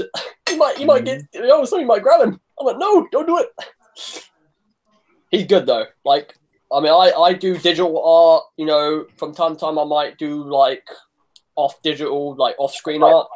But yeah, he's got some talent. And obviously his is to do a modeling, like not like painting or anything like that, like graphic design, like me. But he is definitely a really, really talented guy. Yeah, this is big right here. This is big for him to say he wants Dreams. This is big. This is the dream I have for Dreams. Adam, you know it. Mm-hmm. This game is going to get bigger with more gamers showing it off and with more developers taking it what it really is. And for, like I said, this is an art director. He's done all types of different arts and he messes around with all different types of arts. I can't fucking wait. You know, he's doing this Game of Thrones with your computer. Like we don't know how what he's gonna be doing in Dreams, man. He could be doing some amazing shit in Dreams. I can't fucking wait. Yeah, ZBrush is don't sleep on these games, man. Some of these developers that are known around the world and getting all these different awards for their studios. Don't sleep on these games, man. You end up looking stupid later on. Shouldn't, man. I guess we can add in a couple more topics that are there. The Jedi Fallen Order. Should we fall for the hype or should we back away from EA because they let us down so much? I just want to get straight to the point. Hey man, hey, I'm sorry. Hey man, I love Star Wars. I've always been a Star Wars fan. I was so fucking mad when I seen that bullshit the other day for Fallen Jedi. Cinematics. Hey, man. No gameplay, cinematics. Yeah, it went. Man, I am so upset off of that, man. I am so because I really going to do a good job, man. But they made me mad as hell yesterday with that bullshit. Yeah, what upset you, by the way? What upset you? I couldn't believe my eyes when I seen that shit, man. That was terrible, man. I'm so tired of them when they finish quote unquote gameplay and then they say that shit is running in real time. I hate when they do that, man. Just show the fucking thing. That shit was all cinematics. I don't want to hear that bullshit. Well, I mean, the thing is, though, I said this yesterday, Jay. I wouldn't be surprised if that actually is that's actually what the game will look like. But like, what did I say yesterday? I said that game because the thing is, I found out yesterday it was using the Unreal Engine, right? Now, if you know Respawn Studios, they use a Source engine. They don't use Frostbite. They use the Source engine. But now they're using the Unreal Engine for this one, which interests me that they're doing this. And obviously, EA are actually allowing Respawn some flexibility to use other engines apart from Frostbite, which is good. But but based on what it looks like, it does look. I mean, it looks okay, but I think it could look way better. I mean, especially from Unreal Engine. Like, I've seen some incredible games from the Unreal Engine, so I don't know what to say about that game. I mean, I think. Oh, so that's not right. I thought that was running on another engine. I didn't know that was running on the Unreal Engine. That's Unreal. Oh, okay. Yeah, it's Unreal. So, I mean, I said yesterday, because I watched this trailer, because I think it was when you're live streaming, Jay. You were doing the challenge video, wasn't it, when it popped up? Yep. Yeah, I said my thoughts on that trailer was like, I'm hopeful because of who's playing the leads. Like, I've seen this kid play different roles, and he's really good at what he does. But when it comes to the person that's in charge, which is the guy from God of War, which Son of Sam mentioned, and I actually didn't know that. I thought it was someone else. That kind of puts me on edge in a sense, but also I think just the factor of it looks like a game that's like, I don't know, 10 hours, 15 hours long. It don't look long. I mean, that's not to say it's a bad game. It's just that it's not gonna have no multiplayer, right? No more. It's literally just single player. Let me be blunt. Let me be blunt and honest, because we still got a lot of other shit to talk about. Yeah, go ahead, man. Star Wars, this new game, the Jedi Fallen Order, has an amazing title. That's an amazing name to give a game. It's going to be very hyped up because it was Star Wars week. Also, a new Star Wars movie is coming out. New Star Wars series and shows are coming out this year. So I expect this game to sell very well. Will it be a good game? I don't believe so. Will people buy it based off of hype and not knowing if it's good? They'll buy it based on about to get in Star here. Wars, which Son Sam said. Excuse me. I'm about to stop the stream. I'm about not stop the stream. I'm about to stop the sharing real quick because I gotta get Fatal in here. I don't want nobody to see the fucking code. No. But yeah, I think yeah, I don't think that it's gonna be a good game, and I don't think we could trust EA. They saying no microtransactions, and it's a single player, and they want to charge $60. I know the story's gonna be short because they haven't done a good single player in a long time. And even if it's another team doing it or whatever, and it's not a type of game that they would do, can we trust them? No. Look what happened with Anthem, and you're not even fixing it. You're trying to sweep it under the rug. Like, and this is my thoughts on EA right now, with obviously Anthem being a part. I think for the past few years with EA, and that is, if you are a person that has gotten a bit like excited for an EA game and it's let you down, like for instance Anthem, like in future, do what I'm about to do, and that is, if it's Madden, FIFA, and you know what you're getting, go ahead. But if it's something like Star Wars, like this, or whatever other game they're going to be bringing out, either look at reviews. Like, do not pre-order the games. Just do not pre-order the game, no matter how enticing they look. Wait, like literally, look at gameplay, right? First of all, if the gameplay is enticing to you, then go for that point. But when the game comes out, the reviews are good and this and that, right? Not saying that you should base your decision on the reviews because it's your decision alone, but just basically take it step by step. Because I was going to get Battlefield 5 last year, I didn't, and I'm glad I didn't because there's a lot of problems with it. It's apparently good now, but there's still some problems. And we're dealing with a lot of that with EA and a few other developers where they release a game and they know it's not going to be good, but they hype it up, and they always don't tell us that, and then it's missing some things, and then now it's good. So if it's going to be good 6 or 7 or 8 months later, then that's when I'm going to buy the game. So a lot of third-party multi-platform developers have been letting me down for many generations now. This is not a new thing. They've been fucking up for a long time. The last thing I enjoyed from EA, oh god, I mean, I was going to say like SSX, which was on the PS3, but I'll probably say Battlefield 1. Battlefield 1 was an actual good game. I mean, it's a match made in heaven. Star Wars movies haven't been all that good, and they still sell. you know, and they know they're bad, but they still keep the same director. So I don't think if anybody wants to say that they're gonna break up with EA, they're not breaking up with EA. They are not. They're gonna stay with that developer, bro. Well, don't forget they did revive Lucas Games. Don't forget, which is a bit of a step. Until they can bolster the staff over there and have something of their own, I think they're gonna stay with EA. So it don't matter. Yeah, I think people should wait on this game. I'm not one of the people that really condone that, but you know, it's EA we're talking about. You definitely should wait on this game. EA, from what I've been hearing from Jason Schreier and the people that he talked to at BioWare, EA and BioWare are working together to comply with the problems with the development the people that work there, and some of them are optimistic with the changes that are going through BioWare. So, like, meaning the workplace is better, it's more healthy, and some of them are a bit kind of 50-50 with what's going on, but they hope that this sort of shit changes, like with what happened with Anthem. And I think I mentioned this yesterday. And loads of devs come out with the same subject. That's obviously if you're, and you know, the only people that I would say really care are people that are devs themselves or people that write articles about devs, and that is unionization or unioning, bringing game industry into unionization. Like, they need to do that. They really fucking do, because it's getting bad.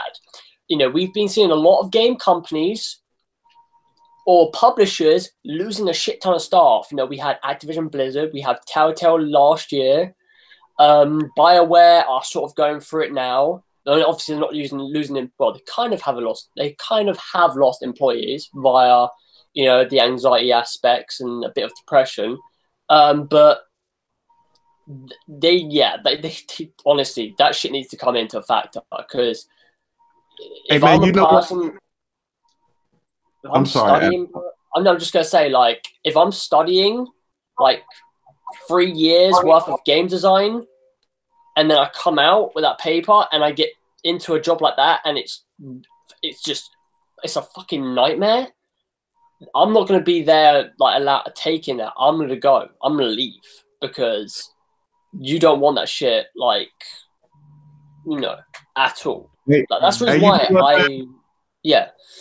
Go ahead. Adam, I've been seeing the same thing. Like I said this before, that Sony was having this same type of problem a few years back, and they said they did not have any type of communication, any type of good communication with their first party studios. That's why this generation, Sony made sure that they checked in on their investment. And that's where EA fucked up with, because the reason why I speak so loud on this, because I was out there fighting for Anthem.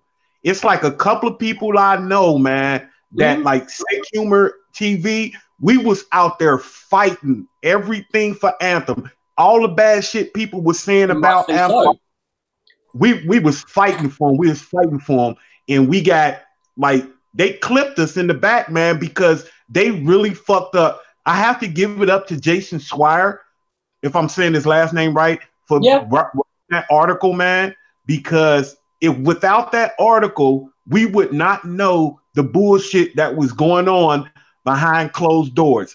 EA, all they do, a lot of these companies, these publishers, all they do is give them the money and say, hey, we'll see you in 5 years. This game better be ready in 5 years. And Sony used to do the same thing. They said they stopped doing that. They had better communication with their first party studios. And that's why we have the brilliant games that we have today from Sony. And I think that's what's going on at EA. EA, what they will do, they will just give them the money, let them make the game. Now, if the game come out good. If the game come out fucked up, so what? They don't care. They still gonna put it out. You have to look in on your investment. You put billions of dollars into these games. You have to look in on your investment. Yeah. I mean, just to go back on the management factor of PlayStation, which you brought up, I said it so many fucking times, and I don't know how many times I've said it. And, like, when it comes down to management of PlayStation, like you're spot on. PlayStation were the ones that were doing this. But the people that changed that perspective of caring about their first parties, allowing them the time, you know, what they need to do to make these games what they are, right, are the people such as Shuhei Yoshida, Scott Lowe, Shan Studstill, and I forgot it's an Asian woman. I've got a name now.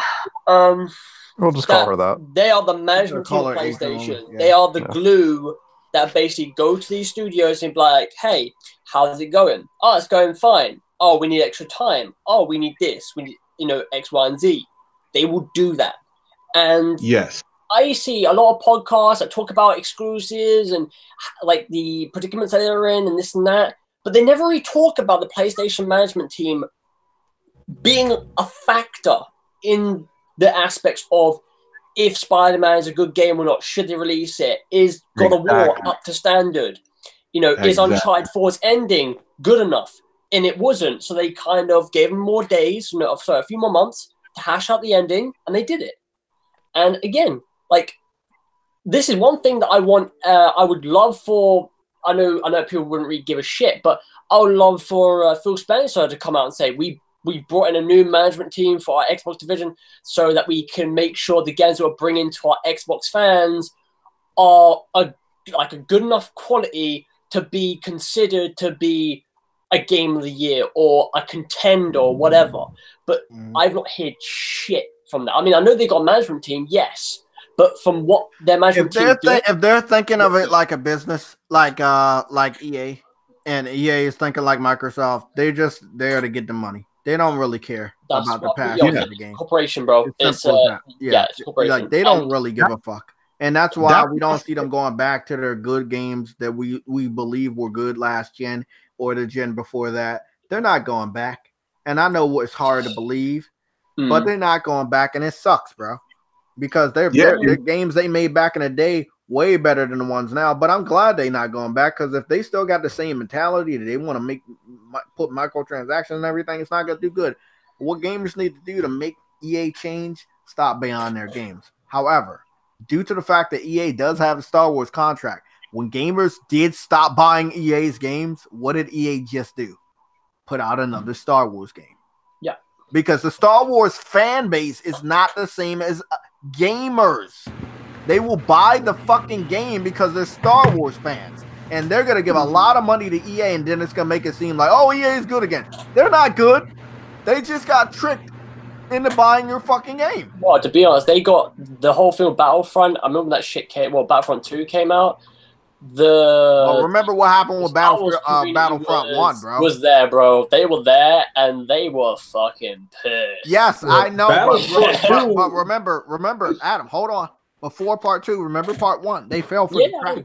They fell for the trap. We're not talking about part 2. Part 2 doesn't fucking matter. We're talking about part 1. Part 1 EA was fucking up in the beginning of the generation, and people brought part 1. Part 1 was to do with the story, though, wasn't it? The story. There was no. No. There was no story.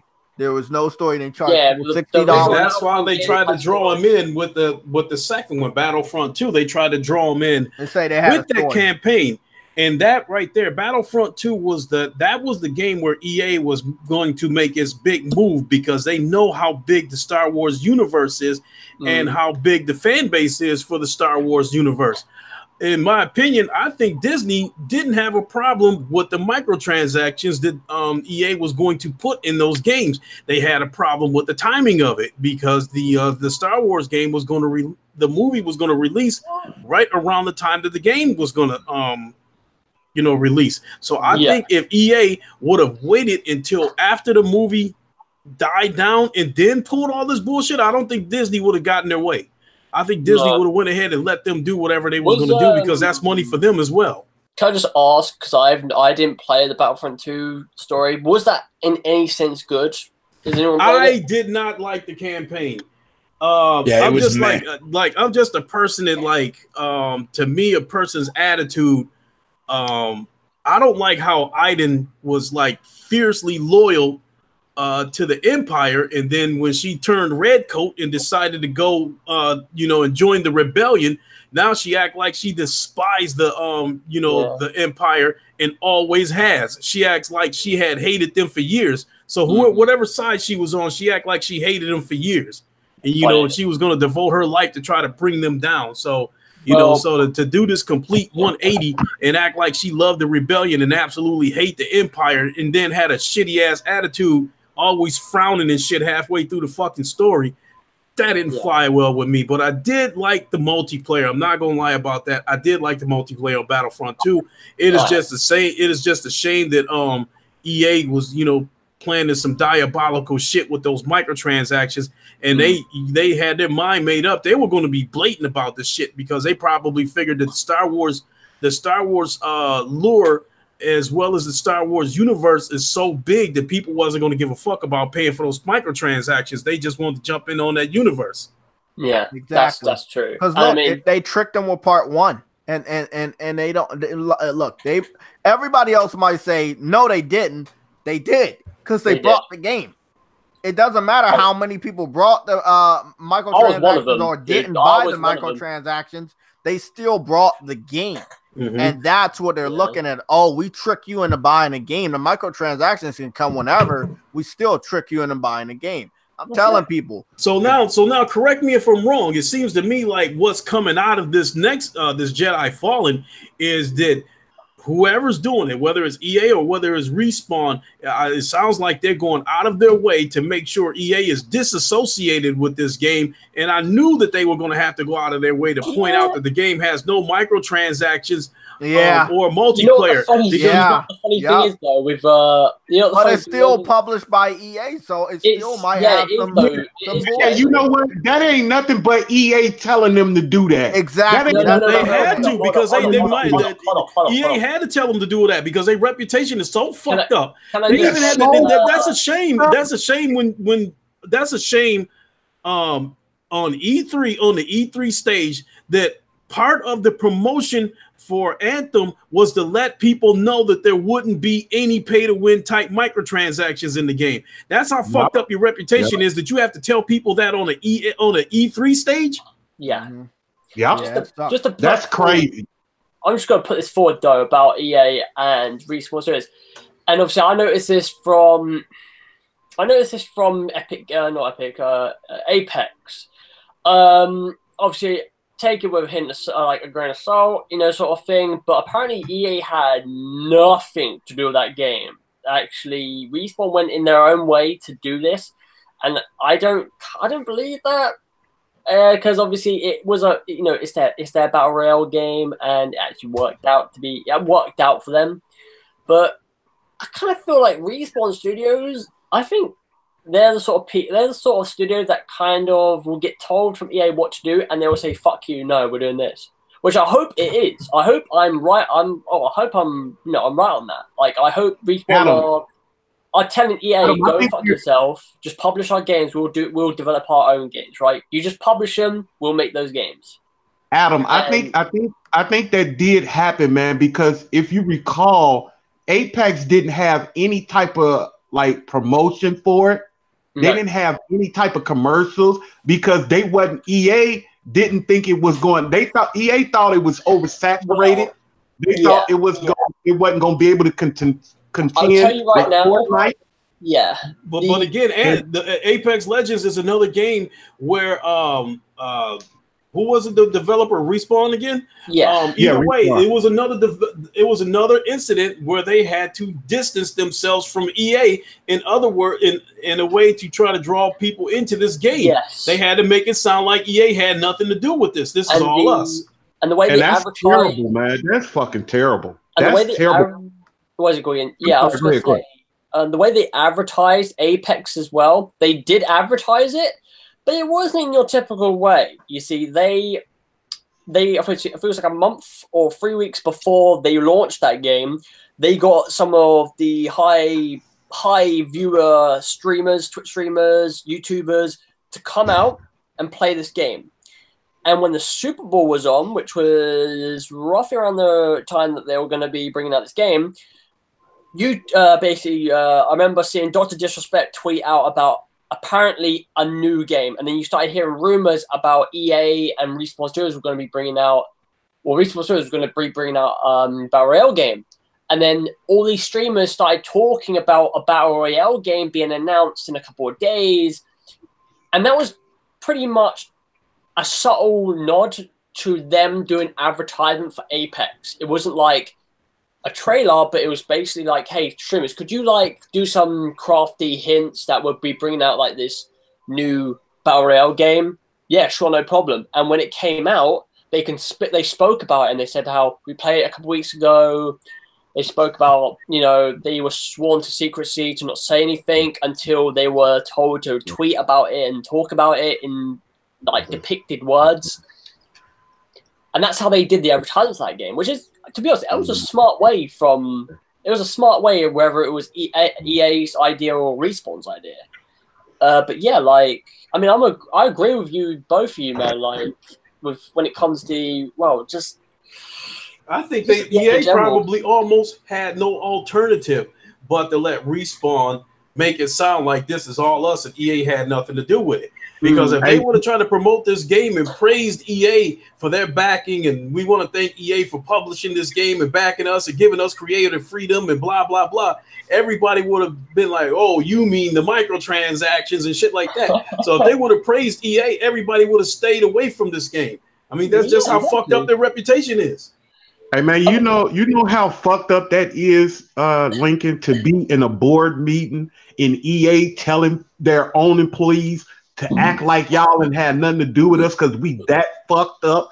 We have to do promotion like that. We have to promote our game without y'all associating with us. Mm-hmm. That really is fucked up. And I said it earlier. I said it back in December in the podcast that I had, that I said 2019 is going to be the year where these publishers are going to have to choose. It's either going to be us, the consumers, or it's going to be the shareholders. What's it going to be? Because you can't have both. You cannot monetize the fuck out of us to try to appease these shareholders to keep wanting more and more. Sooner or later, that balloon is going to pop. So, well, I mean, I remember talking about this, like, I don't know when it was, but I remember last year at E3 when they showed off that Command & Conquer mobile game, the stocks within EA's aspects, you know, the people that invest in EA went up. When that game was shown, that their stocks went up. And, you know, people were pissed off about the game, but even though you're pissed, those stocks went up. And I don't know why, but it did. And then a few days later, they went down. And it was just like, that is literally. Look, I think that EA is very smart. And clearly Disney and Star Wars, LucasArts or whatever, they're very smart to make sure that they go hand in hand with this event, this celebration of Star Wars this weekend. And it was very smart. But I'm going to say one thing, bro. Outside of Star Wars fans, I don't think the gamers going to fall for EA or anything with Star Wars associated with EA ever again. First of all, the multiplayer wasn't bad. I like the gameplay. I like the gunplay. The graphics were pretty. But we're talking about when they added that story on and it was very, very short and it wasn't that good. You know, they got to prove to us more than a cinematic cutscene trailer that the game is actually going to be a good game. And you know what, Jay? They led us to believe, man, that all through that game, that person was going to be on because the way I looked at it, I was like, wow, I'm going to be able to play as on the dark side the whole game. I didn't know it was going to flip like that. I thought it was going to always be on the dark side. I was going to always play on the Empire side, but it flipped. That's what they made me think. That's why I was so upset. I was like, what the fuck? I don't know what this one's going to be, but it better be damn good, because if there's one thing people always talk about is the old Republic. Remember those games? And I do not believe, I don't believe that this new Star Wars is going to be on the caliber of the other ones, but a lot of the hardcore Star Wars fans that used to play some of the older video games, they might think so, and they about to be disappointed. They about to be real disappointed. Yeah. I think it's going to be garbage. Hey, let me get this in right quick, man. My power about to run out on this, man. I gotta go. Okay. Hey, man. I'll see y'all next week. Like I said, once again, man, thank y'all for come checking us out, man. Make sure y'all come back 2:00 every Sunday. Check out the PlayStation Leisure. Hey, what's up, Fatal? I ain't get to say nothing to you when you came in, but I'm about to get out of here, man. My power about to run out, man. I'll talk to y'all later. Take it easy. Take care of yourself, brother. All right, big money. So freaking sorry, guys, but we still got 3 more fucking times. Well, like I was just going to say, Jay, we revert back to Battlefront 2 and the person that plays the lead. Mm-hmm. What did she do this week? And that's one of our topics. Oh, she leaked out that she was gonna be in yeah, that's one of our topics going down low. She was gonna be in Horizon 2. She leaked out that Horizon 2 is in the works, but that was obvious. That was pretty obvious. We already knew. Yeah, we all know that, man. But like, you know, I mean, what? The Guerrilla Games ain't doing shit else. They got a brand new big studio. They got a lot more employees. They got 400. They're very quiet. If you're honest, they've been quiet for like a year and some change now after Horizon. Like they haven't really done anything, so we know they're working on it. And just to bring up the whole quietness of like what's going on with PlayStation, man. And Xbox being really fucking vocal. If any person thinks that, you know, PlayStation needs to be vocal, I don't think they do. Because when I see companies be very, like, quiet, that means that they're planning something and they are working into doing something to announce. Now, obviously, Sony, they used to be very vocal, right? And since, like, last year... I think it was like last year or end of like 2017, they started to dim it down. And then Xbox were, you know, boasting about the X and the next consoles and the game studios. And that's all cool for them. They need to do that. But, yo, if any person, I've been seeing a lot of people on Twitter be like, yo, PlayStation need to announce this, they need to do this and this. No, they don't. They know what they got to do. They have their own little plans on their own little sheet. And I'll tell you right now, if any person says that, you know, like, if it, like, honestly, like, fucking, them being quiet scares me. It always does when it comes to PlayStation, because I always think to myself, it's not scary as in bad, I think it's scary as in good. Like, they are looking to settle up and go all out. I mean, look, they already let us know that they're going to be quiet for the majority of the year. Oh yeah, they're gonna give us updates, but that doesn't mean they're making noise. You know, that's it. They already had games that they wanted to come out either this year or next year, as far as Ghost of Tsushima, Death Stranding, Last of Us. They know what they want to do. They told us what they're gonna do. They just got to finish doing it. And hey, they already got Concrete Genie confirmed for this year. All we need is some more, you know, information on Medieval. They're about to finish their checklist. They're like 4 or 5 games away from completing their checklist. And you know for a fact, even though they do these state of plays, I think a lot of people say this, and I know a lot of fans do know this. They're definitely going to be doing a conference sort of thing, whether it's going to be near to E3, right, or before or after, or whether it's going to be right at the end of the year with PSX, where they can do a full-on blowout with their community and talk about the next generation of console late this year. It could happen. I'm not saying it will. It could. And they could do it. They could easily do a 2-hour blowout of like the future of PlayStation, what to expect. Whether it's games whether those big 3, you know, the 3 games have been announced with release dates, or if they haven't. You know PlayStation will do this. They will just go unload, and then they'll announce the new PS. They'll talk about the PS5. They won't show it. And they'll say to you, we'll be talking about this PS5 news next year, whatever, whether it's February or near to E3 next year. We know this. Sony are not stupid. And to be honest, Sony learnt from their mistakes from PS2 to PS3 era. Yes, PS2 gave them a bit of like an airhead, right, where they thought they were the best of the best, rightfully so. But when PS3 came around, they showed that, you know, the cell processor, which kind of crippled them, the price of the console and everything like that. They came back to they basically got dragged back down to the fucking earth, and they were like, yo, you can't do this. You need to be a bit more responsible in what you're making. And then when the PS4 came out, they did that whole thing about we talked to the devs on what they want in their console and the pricing of what we're doing and what happened. Adam, we still got a lot of topics, and I know, bro. I know. We're trying to. I want to get to them because if we don't get to them, I don't want to push them back because we don't know what this week is gonna bring. You know, we got dreams, and then tomorrow it starts to begin to be the 10 days away from Days Gone period, and we don't know what type of hyper shit's gonna come out. Shit's about to get raw because once Days Gone is out, Sony is free.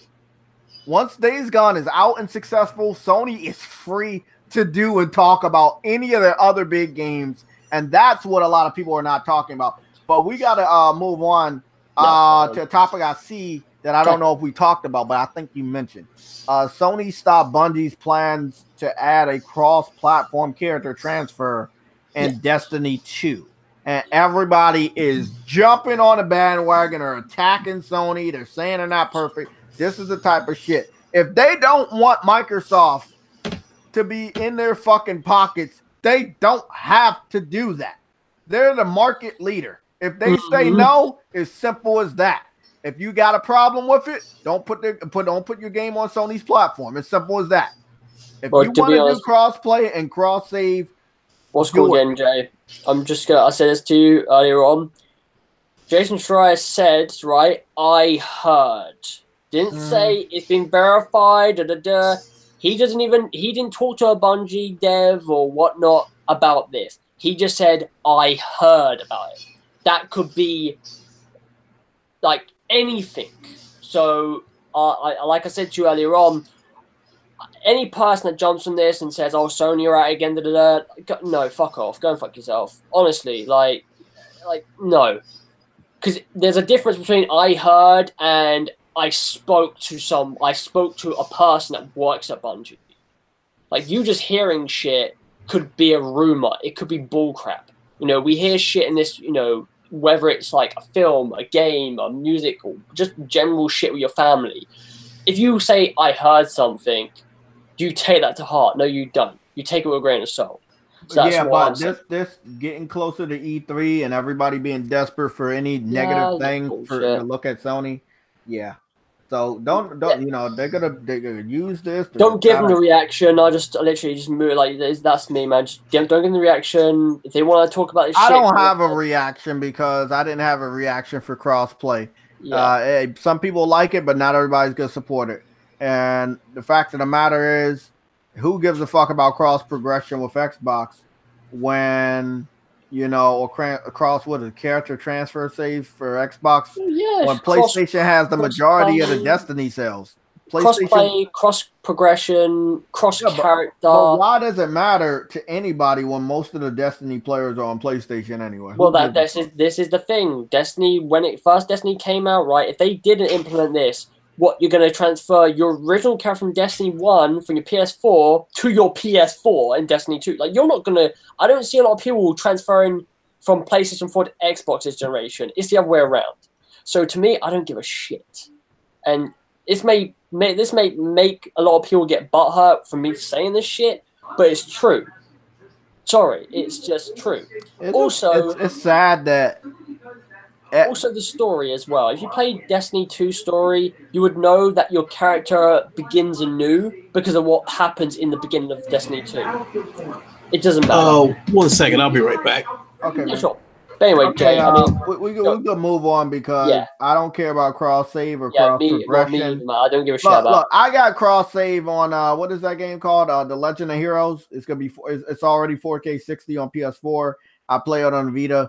When I buy the game, I'm gonna have cross progression. I'm gonna have cross save. It exists. The fact of the matter, people trying to say it doesn't exist. It exists. You know, it's up to Sony if they want it to happen. Yeah. You know, you can't say, "Oh, Sony needs to allow it." When you open the gateways to that, you open the gateways to putting their games on everybody's platform, and we see what happened with Microsoft and that bullshit. You keep listening to all the fans, you end up looking stupid. That's what I hear from PlayStation. Pleasing everybody is not going to help you. That's the only thing I hear from PlayStation. Well, that's the only thing I hear negative of PlayStation. And to be honest, I'm getting sick and tired of it. Same shit every year. Sorry. Move on. Go ahead, man. Okay. Octopath Traveler 2 going to PC. Because it was made by Square Enix, and they know Square Enix understands that PlayStation fans would gladly buy their game. Do you think there's a chance of it coming to PS4 at a later date? Yeah. Yep. Absolutely. I agree. Yeah, I agree. Absolutely. Where did fucking Adam go? Dropped Oh out. shit! Where There he did is. Sam go? Is it working? There you go. Yeah, I see you. I hear you now. Yeah, no. What about Fatal? I'm right here. Don't worry. Okay. Oh, I disagreed. I would love to see that game come to PS4. I'll let you go. I hear him. Any platform for that matter. Outside of the Switch and PC. Shit, I'll take it. Yeah, that's yeah, I would take it too. You know, it's a game that Nintendo fans were basically saying that was the main reason to brag about the Switch. You know, and a lot of them are pretty pissed off about it. Let me see. I guess I can share. It's a good game. Yeah, it's a good game, but they're pissed off because they wanted it to be exclusive. And you know, this is the sad thing. They have run along with the PC fans, like bitching about anti-consumer and putting games on everybody's platform, but they don't want, just like Nintendo. Nintendo fans don't want their games going to other platforms. So you know, I guess they never heard of timed exclusives. I guess exactly. They don't understand. They're gonna figure that shit out the hard way, though. They might not want to be bragging about everything that's on Nintendo, because Nintendo this generation compared to any other generation, they have their hands in the third-party pot. Also, the second-party pot and indie game pot. And when you talk about indie games, second-party and third-party, those developers, as far as PS4 is concerned, have been doing all types of wild shit. We also had a confirmation this week of what I want to get this shit on the screen. Hold on. I want to get this shit on the screen. So I'm gonna go share my screen. So the confirmation this week was pretty damn damning, and that was you had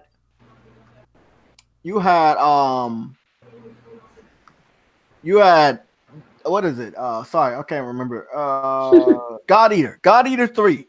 God Eater has been no. Wait, they showed the actual footage of the Mandalorian series?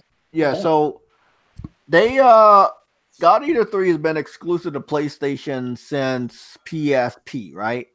So God Eater 1, 2, 3 been exclusive. And then they started bringing it to PC. And I figured that this generation, with the third installment, it was going to go to Nintendo. And so I didn't buy it because, you know, if a game goes to another platform, by default, you're supposed to lower the price on your on the first platform. So I'm waiting for God Eater 3 to go below 20 for me to buy it, because I already knew it was going to go multi-plat. So I didn't pick it up day one. I already had a feeling. I've been reading the field for 2 years now with all the patterns going on, and I know certain developers that are going multi-plat, or certain developers that like certain platforms, like some developers like Nintendo, other developers like PC, and that's where their games go. Long story short, I knew God Eater 3 was going multi-plat. You didn't hear me bragging about it being exclusive. It went to the Switch. It was already also on the PC. The game is officially a multi-platform franchise now, or series. So, you know, it is what it is. But I didn't hear anybody bragging about it. Nintendo dropped a random trailer about it on their Twitter, and I think also on their YouTube, and it was like people are happy, but I don't hear anybody coming to me saying, ha, you lost another exclusive, because I wasn't bragging about it.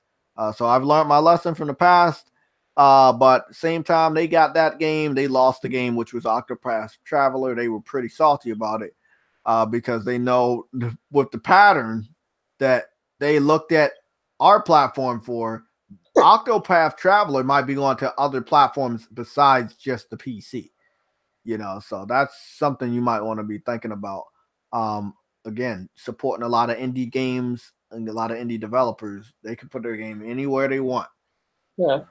If you don't own that IP, the developer is free to put their game wherever the fuck they want. It happens. Exactly. And that's coming to PC June 7th. That's not that far away. Last but not least, Surge 2. I don't think anybody gave a fuck about Surge 1. It was not like the best game. We did get it on PlayStation Plus. It's like a Souls game with technology or some shit. Mechs, yeah, like tech mechs. Yeah. But I played it, didn't like it. They gave it to us for free by mistake one time last year or something like that. And I downloaded it, played it, didn't like it. That's the end. I don't know why they're making a part 2. Obviously, some people brought it. Obviously, somebody hyped it up. But with the Souls series being so sought after, I think part 2 might be a little bit better, and it might get a better reception. So that is something to look out for. Same with the sequel for Lords of the Fallen as well. Lords of the Fallen, yeah. Lords of the Fallen, yeah. There's going to be a sequel on that too as well. I would love that because I like playing the first one. I want to know if they're going to have co-op or just keep it single player. But Lords of the Fallen, I do need to download that shit again. It is a very good game. It is definitely a good game. I think we got that for PlayStation Plus also. Yeah, we did. Yeah, we did. Yeah, it was a very, very good game. Well, that's pretty much it. Everybody, you can start your outros. I know we ran late today, guys. I apologize, everybody. I know you went off to other podcasts. Didn't mean to run into everybody's time, but yeah, who's gonna start with the outros? I'll go ahead and take off first. Excuse me. Oh, shit. Damn, Lincoln. Yeah, I know. Yo, what's good, everybody? It's your boy Lincoln Clay, the godfather of gaming, the ageless wonder, down with the PlayStation Legion podcast. Yeah, it was a pleasure to be here. I didn't say a lot today. I decided to keep my trap shut a little bit and let somebody else have the stage. But I definitely enjoyed it. Look forward to doing it again next week. So make sure y'all hit that like button. Go ahead, Fail. You go ahead. All right. Phantom Official here. I apologize for coming in so damn late there, JTech, man. No business problem. Got a business. And I know I didn't really say a whole lot, but nonetheless, though, I will be here next week on time for next week's show. If you want me on here again there, JTech, I'll definitely be around. But yeah, no, make sure you, as Lincoln just said, hit that like button and subscribe to as well. And yeah, see you guys next week. Right. Everybody, well, thank you very much for watching, the podcast. Obviously, I know I talked a lot, and some people in the chat were saying to me, stop talking, but, some of the topics came to me, so I was like, you know what? I'm glad you talked a lot, bro. I gotta talk about these sort of things, man, because, it kind of irked me, bro, and I've got to express that stuff. But anyway, I hope you all enjoyed, the stream. We'll be back next week with some more topics. Hopefully, some nice, bit of news. Is Days Gone? When's the embargo? Is it? It wasn't next week. 25th week, isn't it? So it's the day before the game drops. Yeah. So I mean, we got a couple weeks before that comes out. So hopefully we get some good news next week for y'all in the next stream. But yeah, thank you very much, and hit the like button and peace. Okay, and as always, your host JayTechTV. I am probably about to try to get something to eat. Might work out a little bit more, and then I'm gonna be streaming the Last of Us challenge tonight at 8 o'clock. I'm gonna be still playing it on Survivor mode. So if you want to hit me up later on at 8 o'clock tonight, 8 o'clock East Coast time, I will be streaming that. I am trying to beat the game on Survivor mode because a lot of people don't give me credit for beating it on the PS3. So this is a personal challenge and a challenge by another person that's supposed to be paying me $200 if I can beat the game by June 1st, which might actually be a little bit more difficult. Yeah, I know. I didn't beat The Last of Us on the PS4. I beat it on PS3. And they giving you till June. Let me shut up. Yeah. No, my schedule's wild. And then Days Gone and Dreams coming out. I might just fucking ignore Last of Us because Dreams comes out on Tuesday, early access. Yeah. Bro, you getting it? It's $30. You should just try to jump and get it, bro, because they already, they're gonna make VR shit, bro. So the VR part of it won't be available when it launches, but I will still get the game because hell, I went ahead and picked up No Man's Sky, even though the VR update won't come until summer. Yeah. I still went ahead I'm getting it because that a boy, Lincoln. That a boy. Yeah, I'm getting that shit because it's $30, bro. $30 is a steal. And when the game comes out, you get it for free because you already got the early access. So with that being said, I'll go ahead and get Dreams, but I'm not gonna lie, I might dabble with it a little bit, but I'm not gonna get too big. I'm not gonna get too deep into it until I start seeing what people are putting out for the VR part of it. Exactly. Yeah. Okay. Well, that's it for the Hangouts. Thank everybody for watching. Please, if you haven't liked it, I see it's 16 of you guys. Please like the live stream and let us know. I've been known to threaten people who don't hit the like button, so make sure y'all hit that like button. We're gonna be back later. Just as far as the schedule before I go, I am off on Tuesday and this Wednesday, so you're gonna see a Dreams live stream on Tuesday if I can get into the early access. If not, it'll be The Last of Us. Wednesday, I will be streaming The Last of Us probably sometime in the morning and sometime at night. So I'm off this Tuesday and this Wednesday. So stay tuned on my channel. I gave you guys all the links. I've situated Nightbot on a different shit. So please hit me up on Twitter. Keep up to date with me on the PSN, JayTechTV HD. Let me put that information because I finally changed my name and it makes it a little bit easier to find me. So there you go. That is my PSN name, same as the Twitter. You changed your name on PSN? Yeah, I changed it late last night. Yeah, and I haven't had any problems, so that's a good thing. Yeah, I didn't either. And I had to do it because I had to change my name to reflect my YouTube name, so it'd make it a little bit easier. Yeah, it makes it a lot easier. Yeah. Okay, guys. Well, that's it. See you later. All right.